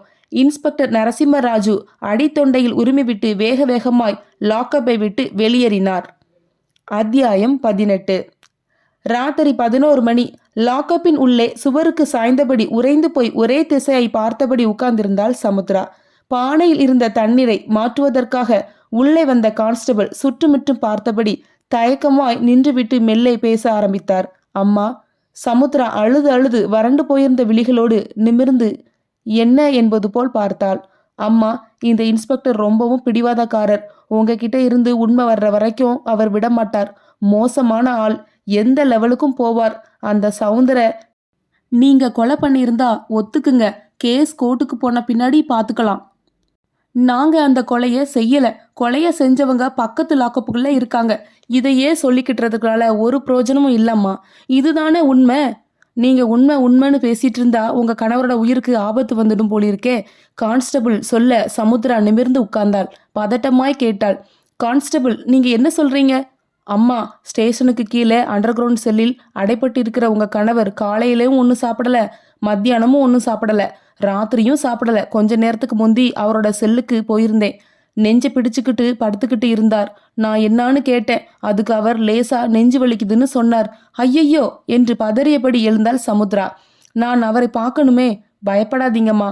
சில பேருக்கு போலீஸ் ஸ்டேஷன்லாம் பயம். அந்த பயத்தின் காரணமாய் நெஞ்சுவலி வரலாம். நான் இன்ஸ்பெக்டருக்கு ஃபோனை பண்ணி விவரம் சொன்னேன். அவர் ஒரு டாக்டரை கூட்டிக்கிட்டு ஸ்டேஷனுக்கு வர்றதா சொல்லியிருக்கார். அவருக்கு நெஞ்சுவலி எப்போ வந்தது? 1 மணி நேரத்துக்கு முன்னாடி. இன்ஸ்பெக்டர் இன்னமும் டாக்டரோடு வரலையே. வருவாரம்மா. கான்ஸ்டபிள், எனக்கு ஒரு உதவி பண்ணுறீங்களா? சொல்லுங்கம்மா. நான் கோயம்புத்தூரில் இருக்கின்ற என் அப்பாவுக்கு கொஞ்சம் பேசி ஆகணும். அது முடியாதம்மா. அப்பாவோட ஃபோன் நம்பரை தர்றேன். நானும் என்னோட கணவரும் போலீஸ் ஸ்டேஷனில் இருக்கிறத தகவல் மட்டும் கொடுத்துட்றீங்களா? ஐயையோ, அந்த வேலையே வேண்டாம்மா. நீங்கள் கேட்குற பணம் தர்றேன். இன்ஸ்பெக்டருக்கு தெரிஞ்சா அவ்வளவுதான், என்னோட வேலையே போயிடும். சரி, கொஞ்சம் கதவை திறந்து விடுங்க. நான் கீழே இருக்கிற செல்லுக்கு போய் அவரை பார்த்து விட்டு 2 வார்த்தை பேசிட்டு வந்துடுறேன். என்னம்மா விளையாடுறீங்களா? நான் வேலையில் இருக்கிறது உங்களுக்கு பிடிக்கலையா? ப்ளீஸ் ஒரு 2 நிமிஷம். அந்த மனுஷன் எந்த நிமிஷத்திலும் வந்துடுவாரம்மா. அவர் வந்த பின்னாடி ஹஸ்பண்டை பார்க்கணுன்னு நீங்களே கேளுங்க. அவர் பர்மிஷன் கொடுத்தாலும் கொடுக்கலாம். கான்ஸ்டபிள் சொல்லிவிட்டு லாக்அப் கதவை சாத்தி கொண்டு போய்விட சமுத்ரா தளர்ந்து போய் சுவருக்கு சாய்ந்து உட்கார்ந்து இன்ஸ்பெக்டருக்காக காத்திருக்க ஆரம்பித்தாள். நேரம் ஓடிக்கொண்டிருந்தது. 12 மணி, 1 மணி, 2, 3, 4, 5, 6 மணிக்கு மேல்தான் வந்தார் இன்ஸ்பெக்டர் நரசிம்மராஜு. அத்தியாயம் 19. ஒரு பெண் புலி போல் சீறிக்கொண்டு எழுந்தாள் சமுத்ரா. அடி வயிற்றிலின்று குரல் எழுப்ப ஆரம்பித்தாள். இன்ஸ்பெக்டர்! நரசிம்மராஜு காலையில் குளித்த புத்துணர்ச்சியோடு மொடமொடப்பான புது காக்கி யூனிஃபார்மில் ஒரு புன்னகையோடு லாக்அப் கம்பிக்குள்ளே நெருங்கி நின்றார். என்ன சமுத்ரா, சத்தம் பலமா இருக்கு? ஓ, காலையில் பெட் காஃபி கொடுக்கலன்னு கோபமா? இதோ இப்ப ஏற்பாடு பண்ணிடுறேன். யோ ரெட்டி! கான்ஸ்டபிள் ஓடி வந்தார். சார், மேடத்துக்கு பெட் காஃபி தரலையா? எவ்வளவு கோபப்படுறாங்க பாரு. சமுத்ரா லாக்அப் கதவை உலுக்கினாள். இன்ஸ்பெக்டர், இந்த கிண்டல் எல்லாம் வேண்டாம். எனக்கு உடனடியா என்னோட கணவரை பார்க்கணும். எதுக்காக பார்க்கணும்? அவருக்கு நெஞ்சு வலின்னு சொன்னாங்க. யார் சொன்னது? யாரோ சொன்னாங்க. அதை பற்றி உங்களுக்கு என்ன? நான் என் கணவரை பார்க்கணும். அதெல்லாம் பார்க்க முடியாது. இப்ப கதவை திறந்து விடுறேன். ஸ்டேஷனுக்கு பின்புறம் பாத்ரூம் இருக்கு. போய் எல்லாத்தையும் முடிச்சுட்டு வா. டிஃபன் ரெடியா இருக்கும். இன்ஸ்பெக்டர், என்ன கத்துற? இது போலீஸ் ஸ்டேஷன், உன்னோட வீடு இல்ல. நான் என்னோட கணவரை பார்க்கணும். பார்க்க முடியாது. பார்க்கணும், பார்த்தே ஆகணும். கதவை பலமாய் உலுக்கினாள். இப்ப நீங்க கதவை திறந்து விட போறீங்களா இல்லையா? திறக்க முடியாது. என்ன பண்ணுவ? நீங்க இப்ப திறக்கலனா இதைத்தான் பண்ணிக்க போறேன், சொன்ன சமுத்ரா சற்றும் எதிர்பாராத ஒரு வினாடியில் தன் தலையை லாக்அப் கதவின் கம்பியின் இடுக்கில் இடித்து கொள்ள ஆரம்பித்தாள். ஏய் ஏய் நிறுத்து! சமுத்ரா நிறுத்தவில்லை. தலையை இடித்து கொண்டதில் லாக்அப் கதவு குலுங்கியது. யோ ரெட்டி, இங்க வாயா! கான்ஸ்டபிள் ஓடி வந்தார். என்னய்யா, இந்த பொண்ணு இப்படி பண்ணுது? செத்துக்கித்து தொலைக்க போகுது. முதல்ல கதவை திறந்து விடையா. ரெட்டி சாவி கொத்தை எடுத்து வந்து லாக்அப் கதவை திறந்து விட்டார். நெற்றியில் லேசாய் கசியும் ரத்தத்தோடு சமுத்ரா மூச்சரைக்க வெளியே வந்தாள். நல்ல பொண்ணுமா நீ. போய் முதல்ல உன்னோட புருஷனை பார்த்துட்டு வா. ரெட்டி கூட்டிட்டு போயா. கான்ஸ்டபிள் ரெட்டி முன்னால் நடக்க சமுத்ரா பின் தொடர்ந்தாள். ஸ்டேஷனுக்கு கீழே இருந்த அண்டர் கிரவுண்ட் லாக்அப் வந்தது. அரையிருட்டான குறுகலான வழியின் கோடியில் அமைந்த அந்த சிவப்பு விளக்கின் வெளிச்சத்தில் நிரம்பியிருந்தது அந்த அறை. லாக்அப் கதவுக்கு முன்னால் போய் நின்று கதவை திறக்க முயன்ற கான்ஸ்டபிள் ரெட்டி திடுக்கிட்டார். கதவு திறந்திருந்தது. லாக்அப்புக்குள் எட்டி பார்த்தார். உள்ளே நரேஷ் இல்லை. அத்தியாயம் 20. நரேஷ் எங்கே என்று ரெட்டியும் சமுத்ராவும் கலக்கத்தோடு கண்களால் தேடிக்கொண்டிருந்த போது பின்பக்கம் அந்த குரல் கேட்டது. யாரை தேடுற ரெட்டி? அந்த அம்மாவோட ஹஸ்பண்டையா? குரல் கேட்டு இருவரும் திரும்பி பார்த்தார்கள். இன்னொரு கான்ஸ்டபிள் நின்றிருந்தார். ரெட்டி கேட்டார், ஆள் உள்ளே இல்லையே, எங்கே? பாத்ரூம் போயிருக்கார். அதோ வந்துட்டார். சமுத்ரா திரும்பி பார்த்தாள். நரேஷ் ஒரே நாளில் இளைத்து விட்டான் போல் சோர்வாய் வந்து கொண்டிருந்தான். அவனை நோக்கி வேகமாய் போனாள் சமுத்ரா. என்னங்க, உங்க உடம்புக்கு ஒன்றும் இல்லையே? ஒன்றும் இல்லையே. நீ ஏன் இவ்வளோ டென்ஷனா இருக்க சமுத்ரா? உன்னை யாராவது டார்ச்சர் பண்ணினாங்களா? இல்லைங்க, உங்களுக்கு தான் நெஞ்சு வலின்னு யார் சொன்னது? எனக்கு எந்த வலியும் இல்லை, நான் நல்லா தான் இருக்கேன். சமுத்ரா கான்ஸ்டபிள் ரெட்டியை ஒரு கோப பார்வை பார்த்தாள். நீங்க தானே இவருக்கு நெஞ்சு வலின்னு சொன்னீங்க? ஆமா. எதுக்காக அப்படி ஒரு பொய்யை சொன்னீங்க? உங்க புருஷனுக்கு நெஞ்சு வலின்னு சொன்னா உடனே ரியாக்ஷன் எப்படி இருக்கும்னு பார்க்க ஆசைப்பட்டேன். நீ எல்லாம் ஒரு மனுஷனா? கான்ஸ்டபிள் ரெட்டி புன்னகைத்தார். இதே கேள்வியை நான் திருப்பி கேட்டா? நீ அந்த கேள்வியை திருப்பி கேட்குற மாதிரி நான் என்ன பண்ணினேன்? நீ என்ன பண்ணினேன்னு உனக்கு தெரியலையா? கொஞ்சம் யோசனை பண்ணி பாரு, தெரியும். சமுத்ரா குழப்பமாய் ரெட்டியை பார்த்தாள். ரெட்டி புன்னகைத்தார். குரலை தாழ்த்தி கொண்டு கேட்டார், வைஷ்ணவுக்கு ஹார்ட் அட்டாக் வந்து இறந்து போன போது நீ சினிமா தியேட்டர்ல படம் பார்த்துட்டு இருந்தியாமே, அது எந்த வகையில் நியாயம்? சமுத்ரா திடுக்கிட்டாள். அவளுடைய உதடுகள் மெல்ல முணங்கியது. வைஷ்ணவ், உனக்கு அவரை தெரியுமா? ஆமா, நீ காதலிச்ச வைஷ்ணவ். சவுந்தர் சொன்ன பொய்ய நம்பி அது உண்மையா இல்லையான்னு கூட விசாரிக்காமல் அந்த காதலை காயப்படுத்தி அவனோட இதயத்தை வெடிக்க வச்சியே, அந்த வைஷ்ணவ் உனக்கு ஞாபகம் வரலையா? சமுத்ரா முகம் வியர்த்து எச்சில் விழுங்கினாள். நீ சொல்ற அந்த வைஷ்ணவை நான் காதலிக்கல. அவர் என்ன ஒருதலை பட்சமா காதலிச்சா. நான் என்ன பண்ண முடியும்? பொய் சொல்லாதே சமுத்ரா. நீயும் வைஷ்ணவும் காதலிச்சிங்க. வைஷ்ணவ் உன்னை உயிருக்கு உயிரா காதலிச்சான். ஆனா நீ அவன்கிட்ட இருந்த பணத்தை தான் காதலிச்ச. ஷேர் மார்க்கெட்ல அவனுக்கு நஷ்டம்னு சவுந்தர் சொன்ன ஒரு பொய்யை நம்பி அந்த காதலை 2 துண்டா வெட்டி போட்ட. பொய் பொய். சரி, இது பொய்யா இல்லையான்னு யார் சொன்னா நம்புவ? சவுந்தர் வந்து சொன்னா நம்புவியா? சவுந்தரா? சவுந்தரே தான். அவர்தான் உயிரோடு இல்லையே. யார் சொன்னது? கொஞ்சம் திரும்பி உனக்கு பின்னாடி யார் இருக்கான்னு பாரு. சமுத்ராவும் நரேஷும் திரும்பி பார்த்தார்கள். சவுந்தர் தன் தாடையை தடவியபடி சுவருக்கு சாய்ந்து நின்றான். அத்தியாயம் 21. எக்கச்சக்க வோல்டேஜ் மின்சாரத்தில் ஷாக் வாங்கியவர்களைப் போல் சவுந்தரையே பார்த்தபடி ஸ்தம்பித்து போயிருந்தார்கள் சமுத்ராவும் நரேஷும். சவுந்தர் அவர்களை புன்னகையோடு நெருங்கினான். என்ன 2 பேரும் அப்படி பார்க்குறீங்க? நான் பேயோ பிசாசோ கிடையாது. நீ நீ நீ நான் செத்து போகாத சவுந்தர். கண்ணால் பார்ப்பதும் பொய், காதால் கேட்பதும் பொய்ன்னு சொல்லுவாங்க. அந்த பழமொழிக்கு நான் தான் உதாரணம். என்னுடைய பாஸ் வைஷ்ணவ் சார் உன்கிட்ட ஒரு விளையாட்டை நடத்தி பார்க்கறதுக்காக ஒரு பொய் சொன்னார். ஷேர் மார்க்கெட்டில் பிஸ்னஸில் கோடிக்கணக்கான ரூபாய் நஷ்டம் ஏற்பட்டதால் என் மூலமா உன்கிட்ட சொன்ன பொய்ய நீ நம்பி அவரை உதாசீனம் பண்ணி உன்னோட சுயரூபத்தை வெளிக்காட்டிட்ட. அந்த அதிர்ச்சி அவருக்கு ஹார்ட் அட்டாக்கா மாற இப்போ வைஷ்ணவ் சார் உயிரோடு இல்லை. அவரோட இறப்பை கூட நீ ஒரு சாதாரண நிகழ்ச்சியா எடுத்துக்கிட்டு ஒரு கல்யாணத்தையும் பண்ணிக்கிட்டு ஹனிமூனுக்கு வந்துட்ட. என்னை பொறுத்த வரைக்கும் நீ ஒரு நல்ல மனிதரை சாகடிச்ச கொலை குற்றவாளி. உன்னை கோர்ட்டில் கொண்டு போய் நிறுத்தி தண்டனை வாங்கி கொடுக்க முடியாது என்கிற காரணத்தால் உனக்கு தண்டனை தர பொறுப்பை நான் ஏற்றுக்கிட்டேன். அந்த தண்டனை என்னன்னு உனக்கு தெரியுமா? பக்கவாட்டில் எழுந்த குரலை கேட்டு சமுத்ரா திரும்பி பார்த்தாள். நீலகண்டன் தெரிவித்தார். சலனமற்ற முகத்தோடு பேச்சை தொடர்ந்தார்.